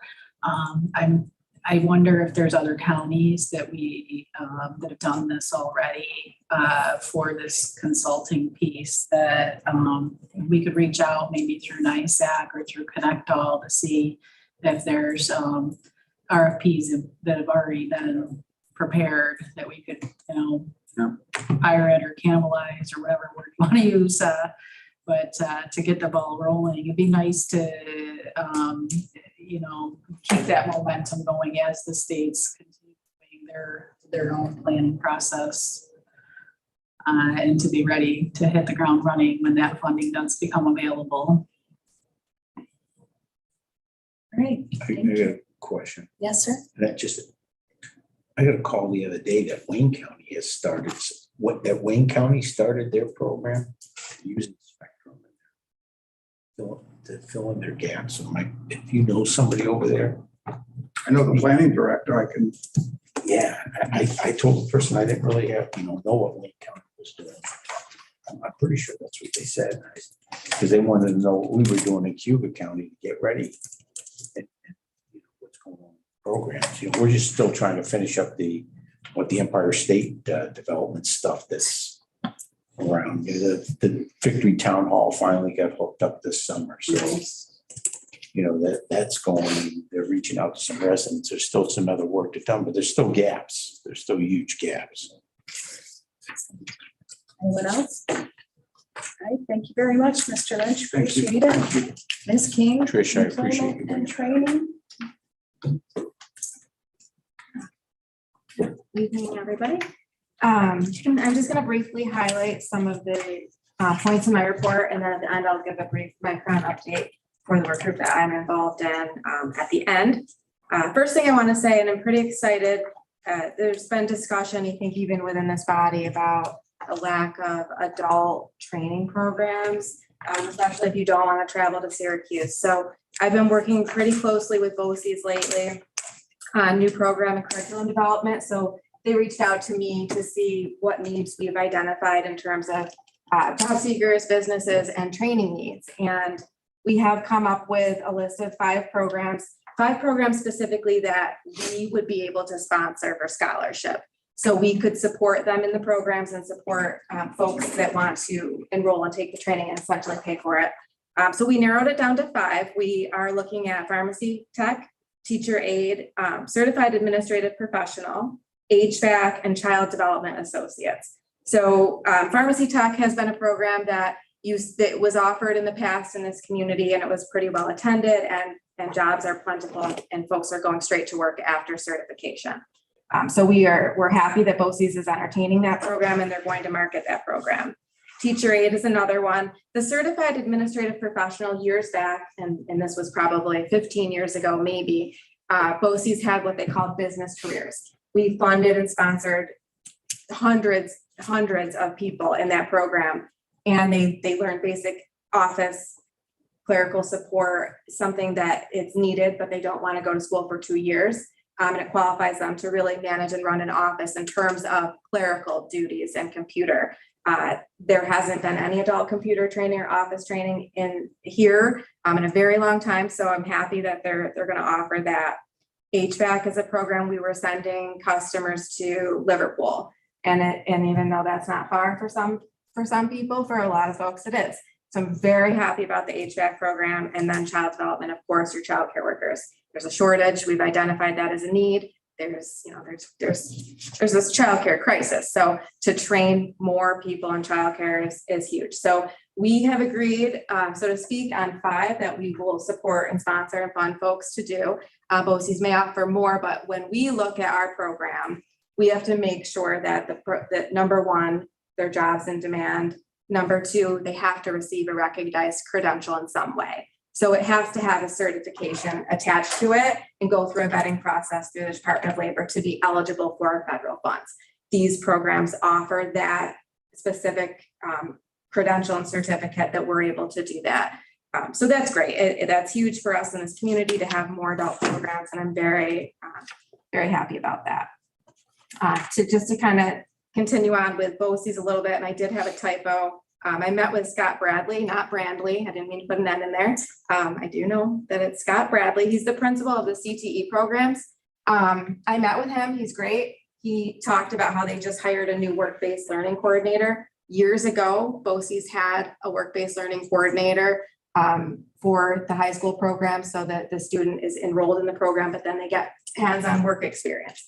That position had ended a while back, and the work experience component of those programs kind of was just happening at BOCES and in classroom time, but not really out in the business community. So they reached out to me for some of my connections within the community, but also how can we share and partner with our services? So for us, with our youth program, we can hire a youth and put them on county payroll, pay them up to 600 hours. So we potentially, in theory, if a youth in this program is eligible for our program, we can work with them on a work experience that they'll get credit for, but we can look at hiring them and paying them and then offering our supports with it, which would be financial literacy and everything that goes along with our program and do wraparound services. So I see a really good marriage there, connection with the work experience and the work-based learning through BOCES. So I'm very excited about those 2 opportunities with BOCES. It's been, I see a good movement for the future with them. Summer Youth Employment Program, I feel like I talk about this. I've talked about it since probably March when we started recruitment, and funds end at the end of this month. So we received about $190,000 of OTDA funds. Happy to say we're not really giving any money back. We do try to spend out all of our funds. We still have some youth working after school to spend it out. I don't foresee us really giving back any money, which is good because typically we don't, but we did a little bit last year, and I'm happy to say we're not. We did employ 58 youth in our program and place them throughout the community. And those numbers are pretty good for us. I mentioned in my report, I did attend the Dreams Project presentation that Sue Dwyer did, and she's not here right now, nor our department heads. What I want to offer to the department heads, and I will do that in an email, is when she was talking about the scanning of records. In our office alone, we have filing cabinets and boxes, especially of our DSS records that we keep. other departments are going to be scanning and shredding. We could potentially place a youth in a department if we've had youth in the records retention where they can scan and they can shred.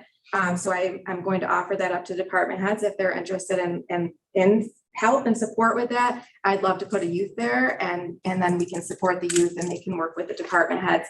Also a good way to learn about county government and opportunities in civil service. And I love to get the youth involved in our different departments. So I'm going to offer that up to the department heads and talk to Sue about that. But it kind of came to mind when she was doing her presentation. I, for one, would like a youth in my department so they can do lots of scanning and shredding for employment and training because we need everything. I'll start on the share. Just a few numbers in terms of ITAs at the bottom. Those are our individual training accounts. We have 16 right now, which is phenomenal with our adults and dislocated workers. So we have 16 adults that we're supporting and training and paying for them to go back to school. We are serving, we've spent out all of our FFS money, which is money that we also serve for our youth for youth program that meet poverty, that are OTDA and TANF eligible. We spent out all of our funds for that, which was $17,000. Again, I said we had 58 youth in our summer program and we've served over 400 customers for job search assistance in the last month. So we're pretty busy over there. Lastly, I do want to mention Micron, and I know that you had asked about, updates and how to get the information. I will share just a brief overview and you probably know, but so I'm attending 4 Micron committees right now. One is the Cayuga County, the steering committee that formed out of, Chairman Gould in partnership with the city and with CETA. So we're all in school districts. So we have the steering committee. From the steering committee, work groups were formed. The work group that I do facilitate is the employment work group or the workforce work group, however you want to word it. We meet at least once a month. The next group that I'm serving on is called the Future Ready Workforce Innovation Consortium. That is stemmed from Micron and Syracuse University. So it's kind of, if you look at the local group, we have the steering committee and the work groups. And then we have the Future Ready, which is kind of like the local steering, but this is a regional group. And then from the regional group, we have task forces that have been created from the regional group. This is a lot, and I apologize. But the 5 work groups are outreach and career exploration. That's the task force that I'm on. Community college and apprenticeships, construction, certificates in adult learning, and then K through 12 CTE. So they're really hitting all of the bases. I am on the career exploration and outreach because that is really what I focus on in terms of, engaging in what opportunities there are for career exploration, but also job search assistance and how do we now capture an audience and a talent pool to then marry them and mirror them and align them with the openings that Micron are going to have. So right now I can share, and there's Micron Direct and then there's Micron Confidential. So a lot of things shared in the regional meetings are considered Micron Confidential, and I have to be careful of what I share. I didn't realize that, I will say. I had lots of things in my agenda for Monday's meeting, and I was about to share them until one of my staff said that's under the Micron Confidential, and I didn't even think about that. So my apologies for not being able to share too much. But I will say that each task force that I just mentioned, we were tasked with creating a proposal of what our mission will be. And that proposal is presented to Micron Direct, and it is then up to them to decide if they accept our proposals. My impression is if they accept our proposal for what our mission is under these task forces, I'm assuming, hoping, and thinking that that means dollars will be attached to those proposals after they've reviewed them, and then there will be funds to work on our strategies and what we plan to do. So there's a lot going on with Micron. It's moving forward. It's kind of like Steve said, and as you need to know, we'll let you know and we'll share what we share. I know that right now they're determining what, and because my focus really is on what are the jobs going to be. And we are really looking at the jobs that aren't requiring advanced education. So more along the lines of transitioning from high school to Micron, high school to certification or training programs to Micron that aren't going to be a 4-year degree. And that's kind of what we're doing, and we're working with the schools. Brian Hartwell from BOCES participates in these committees. We have Keiko Kamir, who also from CCC, and Emily Cameron. So all of our local schools are very involved in these Future Ready consortium meetings. And then locally, we do have Auburn and large, Jeff Parazzolo is very involved in the local work group. So we have schools on board, we have workforce on board, working really hard to make sure that we know what Micron needs. And then what are we going to do to prepare ourselves and to prepare the youth essentially for these positions. So when I have more to share, I absolutely will share that, but that's kind of a synopsis of how these committees are formed and then how they branch out and then the work, because there is so many different topics that we kind of had to compartmentalize them all. And what's interesting about the task forces, these 5, they don't share between tasks. We don't share information between. It's very interesting how that is, but we don't really share yet. It's how they want it to be. Siloed. Basically, yeah, with each topic. And then we will meet again, the full consortium. We meet at Lemoyne in October, and I think that maybe then we will know more about what the other task forces are doing. But at this point, I know that we've all submitted proposals, and I think they were all due last week, and we did submit ours. Sounds exciting. Any questions? Just, and Micron will be a funding stream to employment and training. Well, I or don't, workforce development. I don't know What she that. said. No, that's hoping. No, I don't know that, You but don't I know. want that. Thinking. Oh, yeah, but I mean, you're saying there could be money attached. There could be, yes, there Right. could be money attached. I think that they will, I can't speak for Micron obviously, Right. but I think that they want to invest in training and invest in. These are their future workers. These are their future workers, so we would like to see some money behind that because we certainly can't do it with what we have in employment. I can assure that. Yep. So yeah, I think that I'm hoping there will be dollars attached with these proposals. Thank you, Tricia. You had a question. Yes, great report. Thank you. As always. I love that you highlight things out of it. And I'm excited to hear about the BOCES adult learning expansion of programs. And I was curious about like trades related programming, heavy equipment, construction. I know at one point adults were really not, those slots there were Yes. closed out by high schoolers. Yeah, I always throw that in every time I see Brian Hartwell. I'm curious about it because we've got major projects in this region where there's really great job opportunities, great wages. Correct. And where our youth and young adults and unemployed, underemployed, how can they participate in that if Right. there's interest? Right. So there are the CTE programs, obviously for the high school students.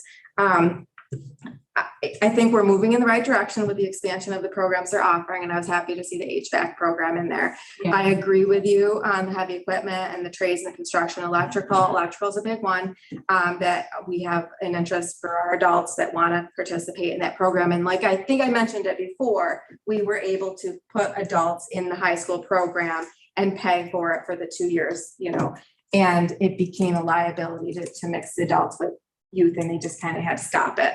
I'm hoping that we'll see more progress towards the trades.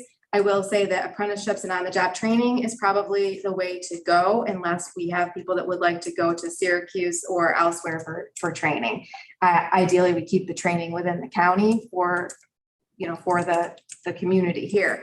But if you think about the on-the-job training program that we offer, if we can have a business buy in to training someone in the trades and we support them by reimbursing half of their wage, I think that's a training opportunity that's underutilized, and we're trying to promote more. That might be the answer to some programs and to some training deficits. But hopefully we'll see more movement with BOCES. But right now, I agree with you. We are lacking in that. If you have an opportunity, I'd love to know what the stats are for those classes. Sure. Are they filling up? They do. Completely? Are there waiting lists for students, high schoolers, that can't get into the programs? I'd love to see those stats. Sure, I can get that for you. Thanks. Thank you. Anyone else? Yes, sir. So I won't ask about the state. So Micron's interesting, obviously, but we do have the Cayuga milk plant that's under construction right now. And they've talked in their presentations about needing another 90 full-time employees. Have we Yes. So communicated thank with you. them on what they need and what kind of training those? Yeah, and thank you for mentioning that. That is something that I said this in the first steering committee when Chairman Gould started the steering committee. And I think I said it in here. I'm not saying I was a Micron naysayer or a negative person for Micron. No, but Just saying, we have an yes. active project right here in our So, community. right, and what I'm trying to say is, I think that we were really focusing on Micron, and as soon as we heard about this opportunity, and I'm not saying that we shouldn't be trying to, but what about the current businesses, the local businesses, the businesses that are hurting, the businesses that are thriving? We can't lose sight of those businesses, and we can't put all of our focus on Micron, and we are not putting all of our focus on Micron. I have not been a huge part at all with the Cayuga Milk Ingredients. I have been connected with them through Maureen, and I do plan to reach out to, and they have presented at one of our workforce groups that I am not actively participating in, to see what we can do for them in terms of their recruitment needs and list their jobs and offer our services and our on-the-job training services. So there will be that connection made. I haven't made connection with them yet, but we have not lost sight of the current businesses that are here. And I certainly, my worry, and I expressed it in Monday's meeting, was that I don't want Micron to take away from any of our local businesses or our efforts to support the local businesses. And I've said it since day one. So I guess, right. my question is, for you or for Maureen, I appreciate that you guys would reach out to them. They must have a list of what these jobs are, and they probably have job descriptions. And then how do we, So what we would do, to find out what we can do to support it or be ready for that. That Absolutely. project's under construction and will last a year, 18 months. So what we can do, at least in our organization, is we have a business services team, a business services division through our partner, the Department of Labor. So what we do, if there's any job openings at a company, we post them in what's called the America's Job Bank. So all of the jobs go in the America's Job Bank. Anybody who's a registered job seeker with us, it doesn't mean you're on unemployment, it doesn't mean you're on public assistance. Anyone who comes in and registers to look for work in general, they're now in the same system that we would post any open jobs. If Cayuga Milk gives me a list of jobs, we would go in and we'll enter in the job specs and all the keywords, the description, the qualifications, everything. Anybody in our system will then be matched to any open job, and they get an email.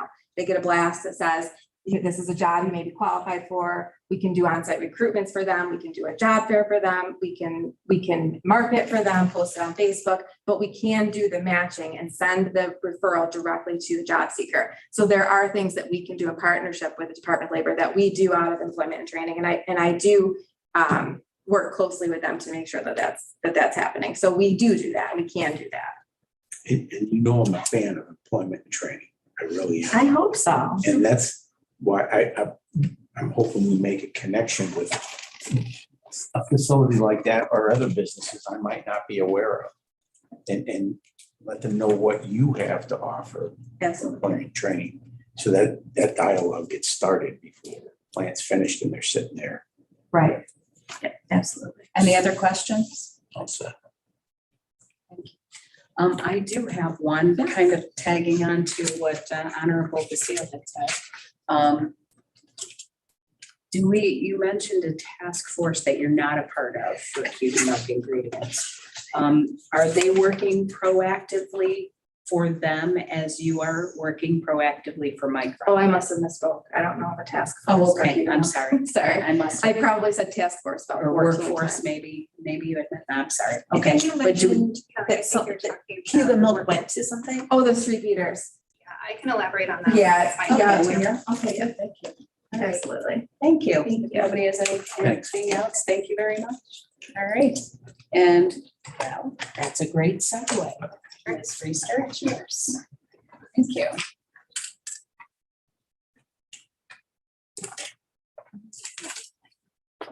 for having me tonight.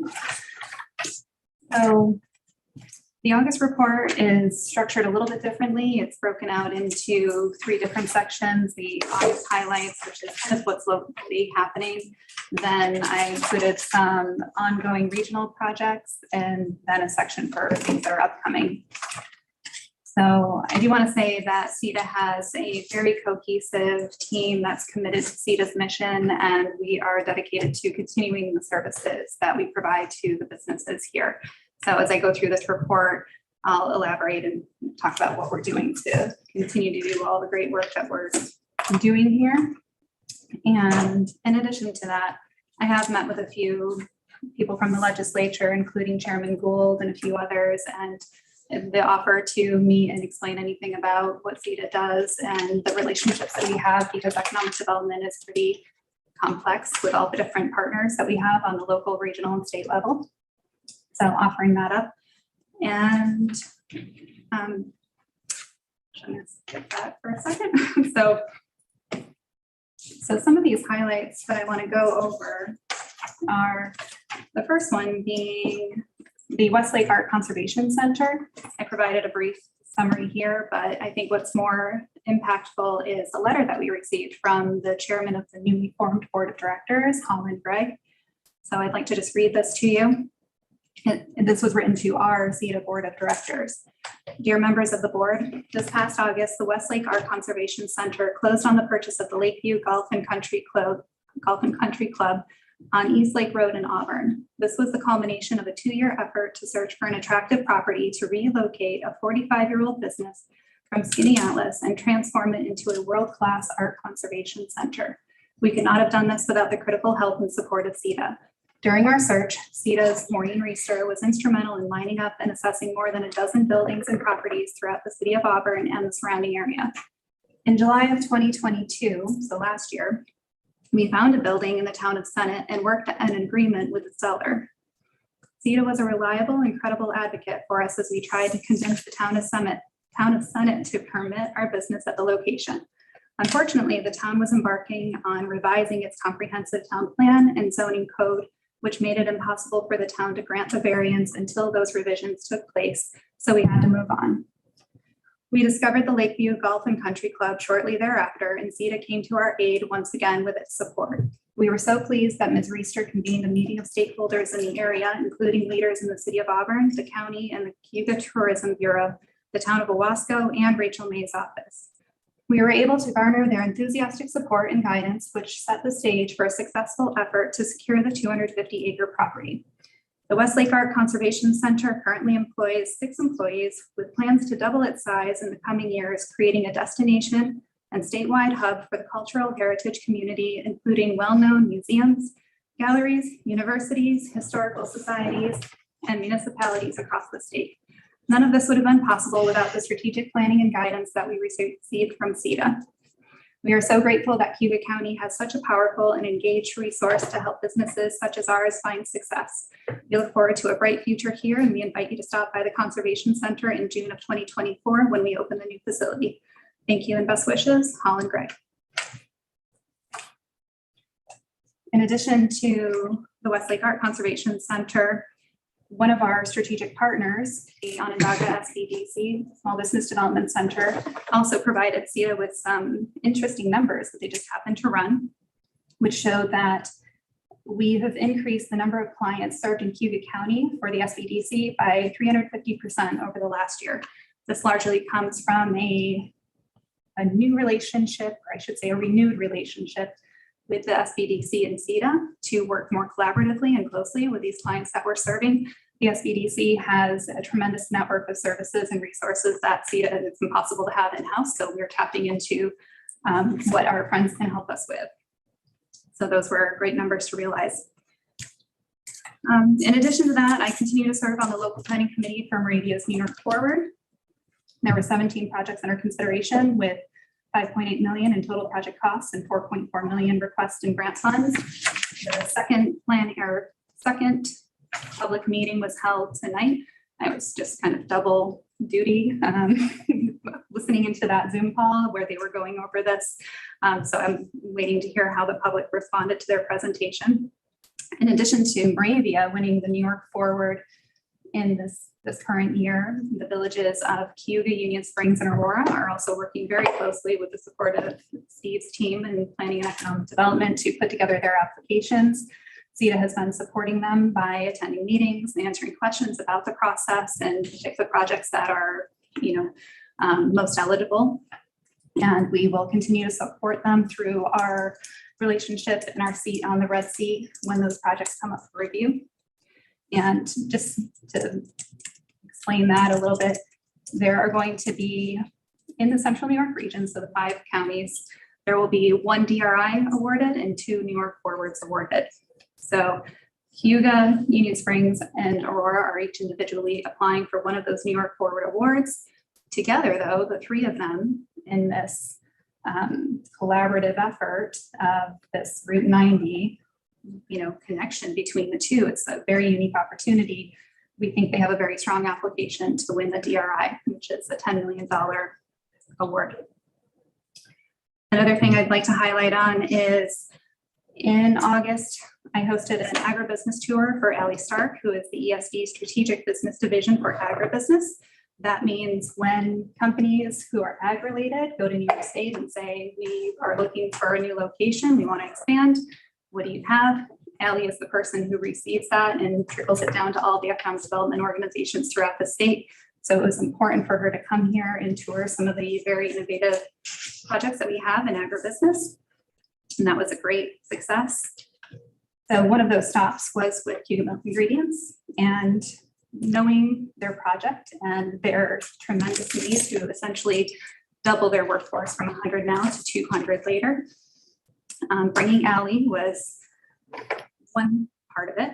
The other part was connecting some of the top people at CMI to other programs that they could be eligible for funding, even at this late stage in the game. So they have secured CCIDA funding, but there are other programs. This is part of all of the other resources on the regional and state level that they're eligible for. So we're working with them on that. In addition, knowing that they need 100 more employees, CETA invited them to the Workforce Development Street Leaders Group, which meets monthly. And that's all of Kelly's partners and Kelly's group that get together and once a month remind everybody about the programs, if anything is new going on. And I have been bringing businesses pretty steadily all throughout this year to engage directly with that group. So it's kind of like a speed dating for a business to come in and say, this is the project that I have in front of me. These are the types of jobs and how many. And then all of those, of course, partners can say, here's what I can do to help. And so Kelly wasn't able to make that meeting, but I connected Kelly with the correct people at CMI to take it from there.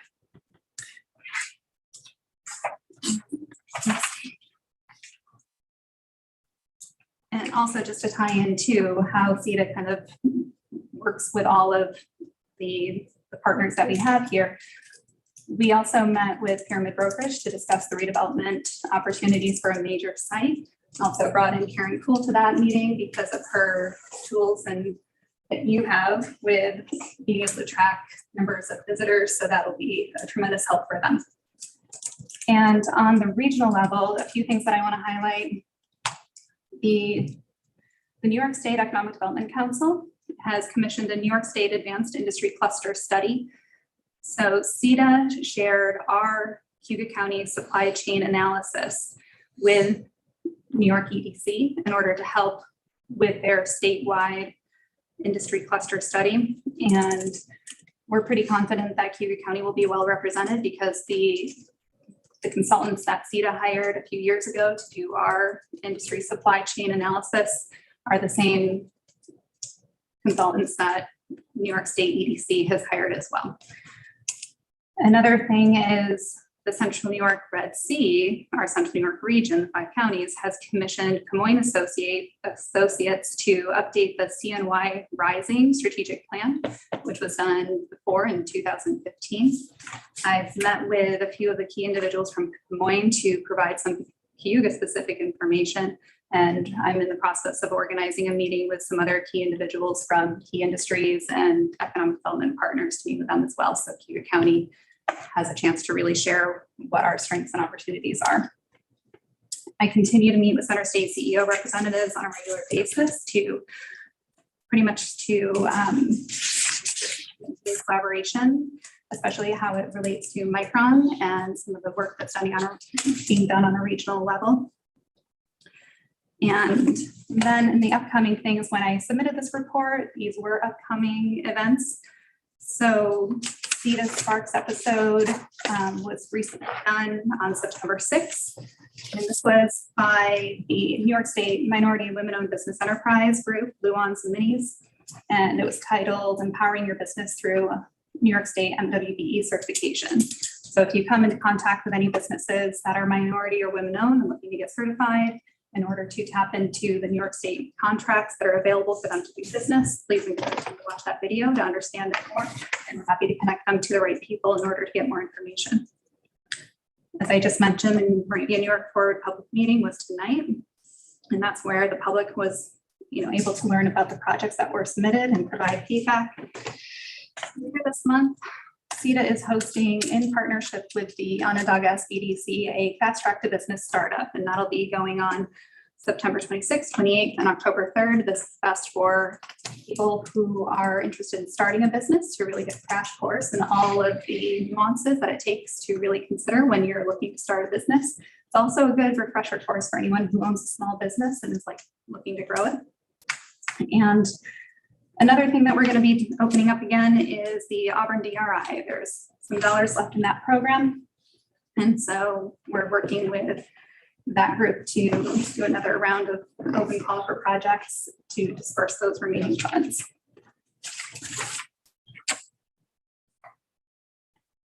So, and then also just a note on our marketing and outreach. We have a very active marketing manager. We're constantly sharing news and events of our partner agencies. So sharing tools, videos when it's appropriate. If there are attraction projects that we're working on, when it makes sense, we do share information that comes out of the tourism office, from the workforce development office, and certainly from all the information that those Micron subcommittees are compiling. And a note that Lisa brought up is on CETA's website, there is right on the main page, there's 3 buttons. The blue one is the Micron strategy. So if you click on that, it gives all the information of what Cayuga County is doing currently. It's those 4 subcommittees. There is going to be a 5th one now of health. And one important part of that page that I want to point out to everyone is Micron has a form for businesses to fill out if they're interested in becoming a supplier or a partner. That is their gateway to starting a relationship with Micron. So if there are any businesses in your districts that are potentially a supplier or a partner in some way, encourage them to, that's their first step. So you can find that right on CETA's website. And one other thing is that I will not be available on October 11th to attend this planning committee, but we'll be sure to get you a report and have a representative here. I will just be out of town. Thank you, Maureen. A question about your fast track to business startup September 26th, 28th, and October 3rd. Is that hybrid, online, or in person only? That is in person, and that'll be at CETA's office. And there is a version that through Onondaga SBDC, they do offer one virtually. So if they are not able to attend ours in person, they do them right on a monthly basis. And so there are virtual options. There is a small fee associated with this course. It brings in professional resources such as an attorney to answer questions, a banker to talk about how to get loans and commercial funding, and also the other types of SBA lending that's available. There are insurance professionals and marketing professionals, and even a real estate person. I'm sure I'm forgetting somebody, but a general overview of the types of people that are there in the room. So as people are vetting their business idea and thinking, ask this question to a lawyer about what business structure I might need, or a real estate broker, what I need to look for in a commercial lease agreement, things like that. So it's a really good opportunity for individuals to, for a very low fee, be able to ask all these important questions and build a very good outline of what their business plan needs to be. Great. Sounds like a good networking opportunity as well. Yes. Excellent. Great. Thank you. Any other questions? Yes, Mr. Strong? Honorable Strong? I have several probably. It's a very extensive report. And I'm gonna go back to Steve's report here where it says they rated the ad hoc committee. I don't see your name on it. Are you now the spokesman for CETA?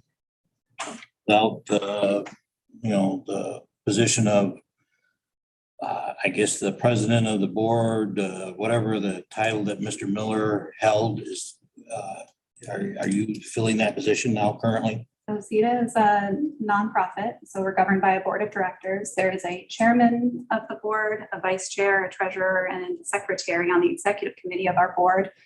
The paid positions, Mike Miller was the executive director. Okay. I am the economic development specialist, and I'm merely handling day-to-day activities. The ad hoc committee I am not a part of. I answer questions as they ask them of me, but I'm not part of the ad hoc committee. Well, I'm going to be very blunt then. There's millions of dollars that you've talked about here with the report. And it's the questionable status of CETA at this point in time, in my mind. I have some serious concerns. I'm sure there's probably answers to all my questions, and obviously we're not going to, solve all the problems tonight.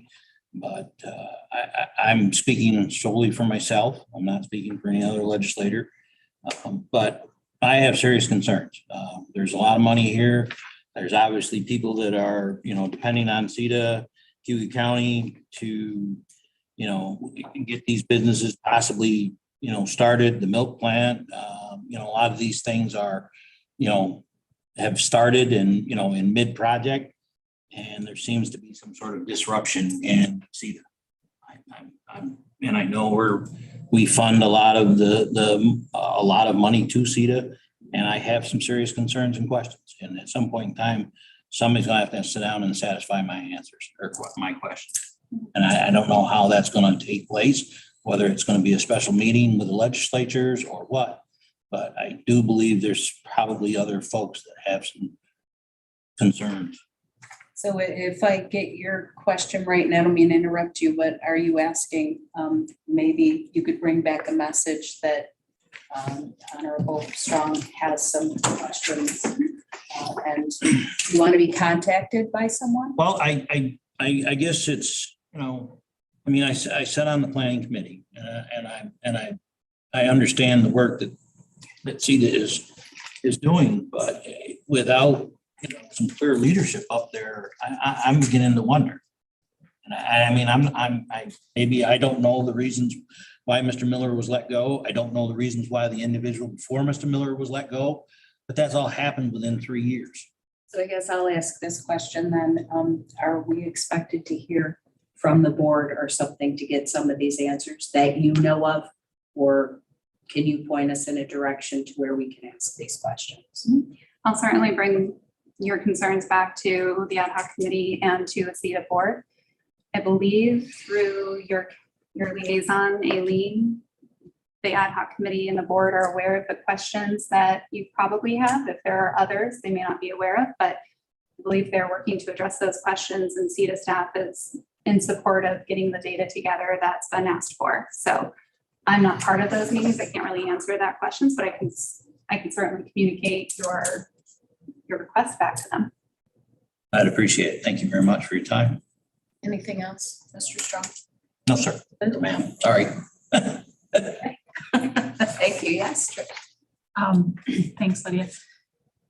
I had a couple of questions, and I will reiterate what Mark said. I have concerns as well. The people on the ad hoc committee are excellent. I'm very pleased with Steve being on there, Jenny Hayes, the chairman, all of that. But it's super important that we get this right. I know there's people working on it, but from where I'm sitting, from where Mark's sitting, we're not getting much information. So trusting in the process that's moving forward, but at some point it would be great to get an update that has some substance behind it. So that's just a comment. I know that's not part of your purview of being here. I do want to commend you on your report and knowing that it's a small staff to begin with. You're down a key person and you're still doing so much for this county. So I want to thank you for doing that and for continuing the work we all know is so important. Just a couple of questions. The Auburn DRI, you said that's going to be released for unspent funds. Do you know how much money? Through the small project fund. Okay. And it's, I want to say roughly $95,000. The projects that would qualify for that small project fund would be something like a small business that is looking to expand and purchase more equipment, or potentially do something like renovate a space. We've had a lot of construction projects already. We're looking, so building improvements and things, we're looking for ways to support small business growth. So equipment, point of sale systems, those kinds of things. There will be more information, more detailed information than I can pull off the top of my head right now in the next week, I would say. Okay, great.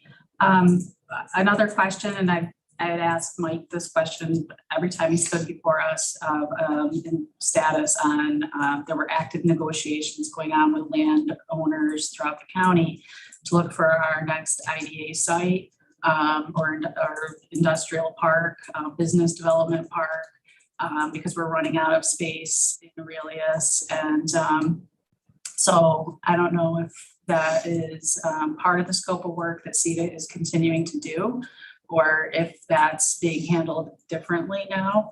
But I'm curious what is going on with that work. I know there was a lot of planning work done through Steve's office to identify potential parcels.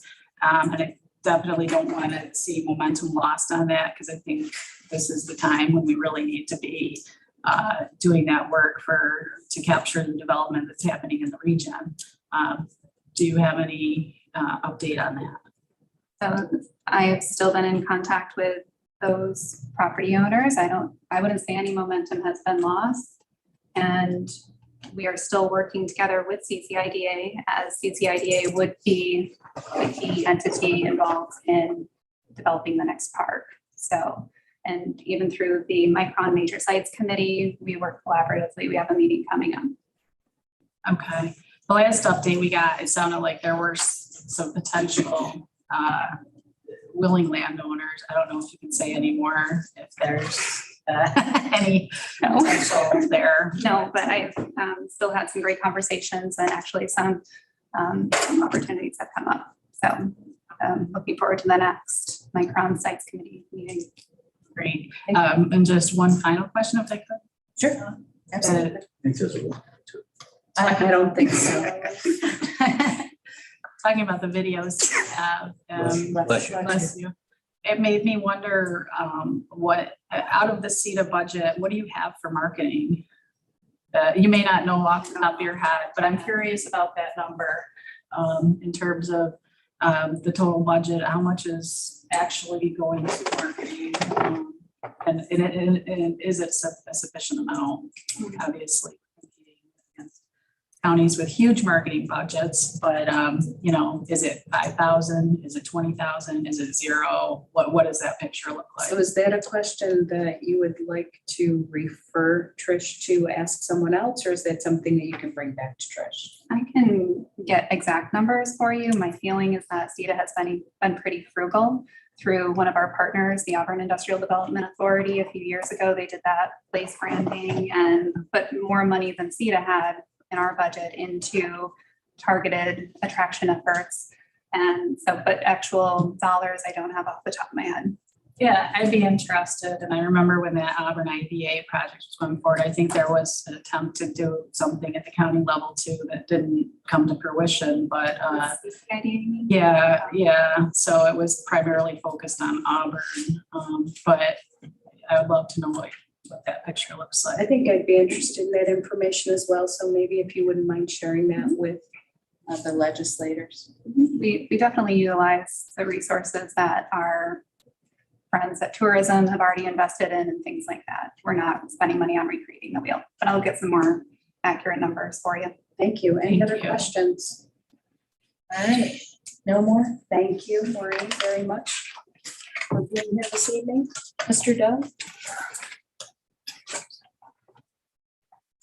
And then Mr. Welch, you're on deck. All right, good evening, everybody. We'll jump right into it. Good news, Jim, we did get a second boat, right? So that's out and running and rolling, and there's good news and bad news with it though, right? The good news is we got the other boat. The bad news is now, We're not gonna fix this. well, a couple hydraulic lines on it, but you always got to work some things out of new equipment. But the downside is we've learned that one transporter is not going to be enough probably to keep up with two huge boats and the amount of weeds that we hog out. So, if you guys are looking to spend that $2 million of ARPA money that's coming back, we'll be glad to get a new transporter. But that didn't take long. On a side note, I just learned that information today, right? Information's available, but I mean, the boat is running great.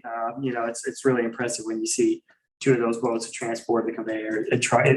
Two trucks can't keep up either, and it's quite operation. So looking forward to some good things. It's given us some good practice. This time of year, we're helping out our partners over in Onondaga County Soil and Water at Cross Lake and the river. They're getting a lot of feedback on the river for the water chestnuts that are just inundating residents out there. So part of a bigger problem that the state's looking to address, but gave us some good practice in the fall. So come next spring, we'll be ready to hit the ground running and hopefully have these hydraulic line problems and kinks worked out by then. Do want to pass on a thank you to the departments that are volunteering. We have conservation field days coming up next week, next Tuesday, Wednesday up at Emerson Park in Deauville. 700 plus students are expected to show up. Pretty much every school district in the county is sending students to it. Ton of different stations, so couldn't be done without all the volunteers. Everybody's busy this time of year, and especially most people are short staffed. So a lot of effort still going into it and helping us out. And then we're still doing some construction. Weather's great. Our excavator is still rolling for the folks that aren't on the boats right now. Even Tim Lozier came back out of retirement to help us out and run the second boat and get the kinks worked out. So things are good there, but we still are working on fire lane planning, fire lane projects, and helping the municipalities out. Hydro seeder's ready to go as soon as it stops raining.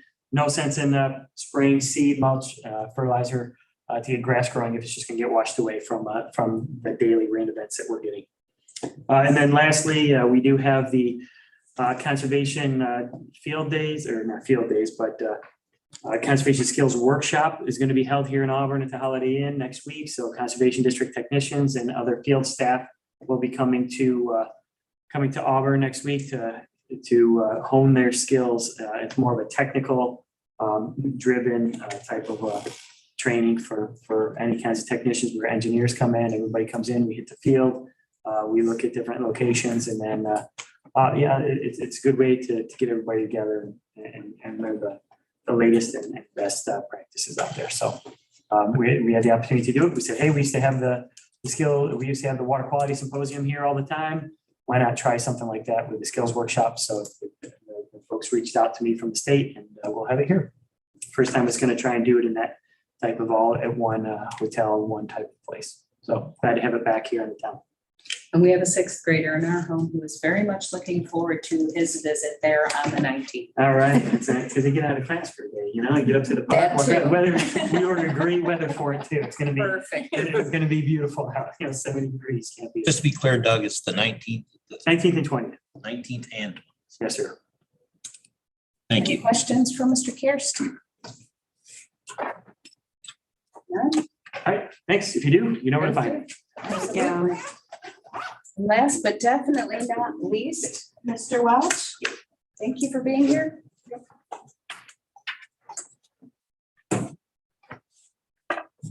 So apologies on my not getting the written report to you on time. I left State Fair, not with a blue ribbon or a giant stuffed animal, but with COVID. So last week I was a little under the weather, got a little behind on a couple things. So State Fair, we ran the milk bar again. We hired 38 youth. majority from Cayuga and Onondaga counties. A lot of them, it was their first job. And all the kids did great. We served over almost 15,000 gallons of milk, 275,000 cups.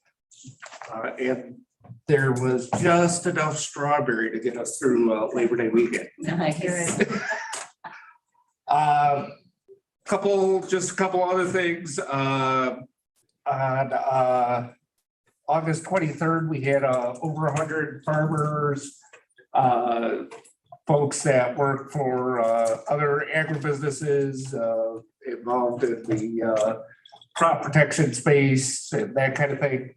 Attend a field day at Dumont Farms, statewide field day for the 4R program, showed some of the things that Dumont Farms is doing to manage nutrients, and a couple of their neighbors. Well, I think Trish was able to come out for that, so thanks for attending that.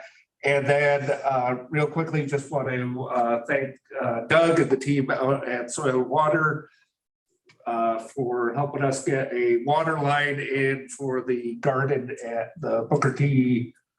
Washington Community Center. Relatively simple project, but we ran into some bureaucratic speed bumps Can't that imagine. kept us. It took us a while to get it done, but it's done now. So for next summer they'll be able to water garden right. Hose there, and I have to carry buckets up from the center up there. So very cool. That's all I have. Any questions for Mr. Dan Welch? No, feel better. Thank you. Thank you. Thank you, Dan. All right, if nobody has anything else, motion to adjourn. Second. Third it, quadruple it. All right, we're all leaving. Aye. Aye. Thanks up for short meetings. Thank you all. I know you missed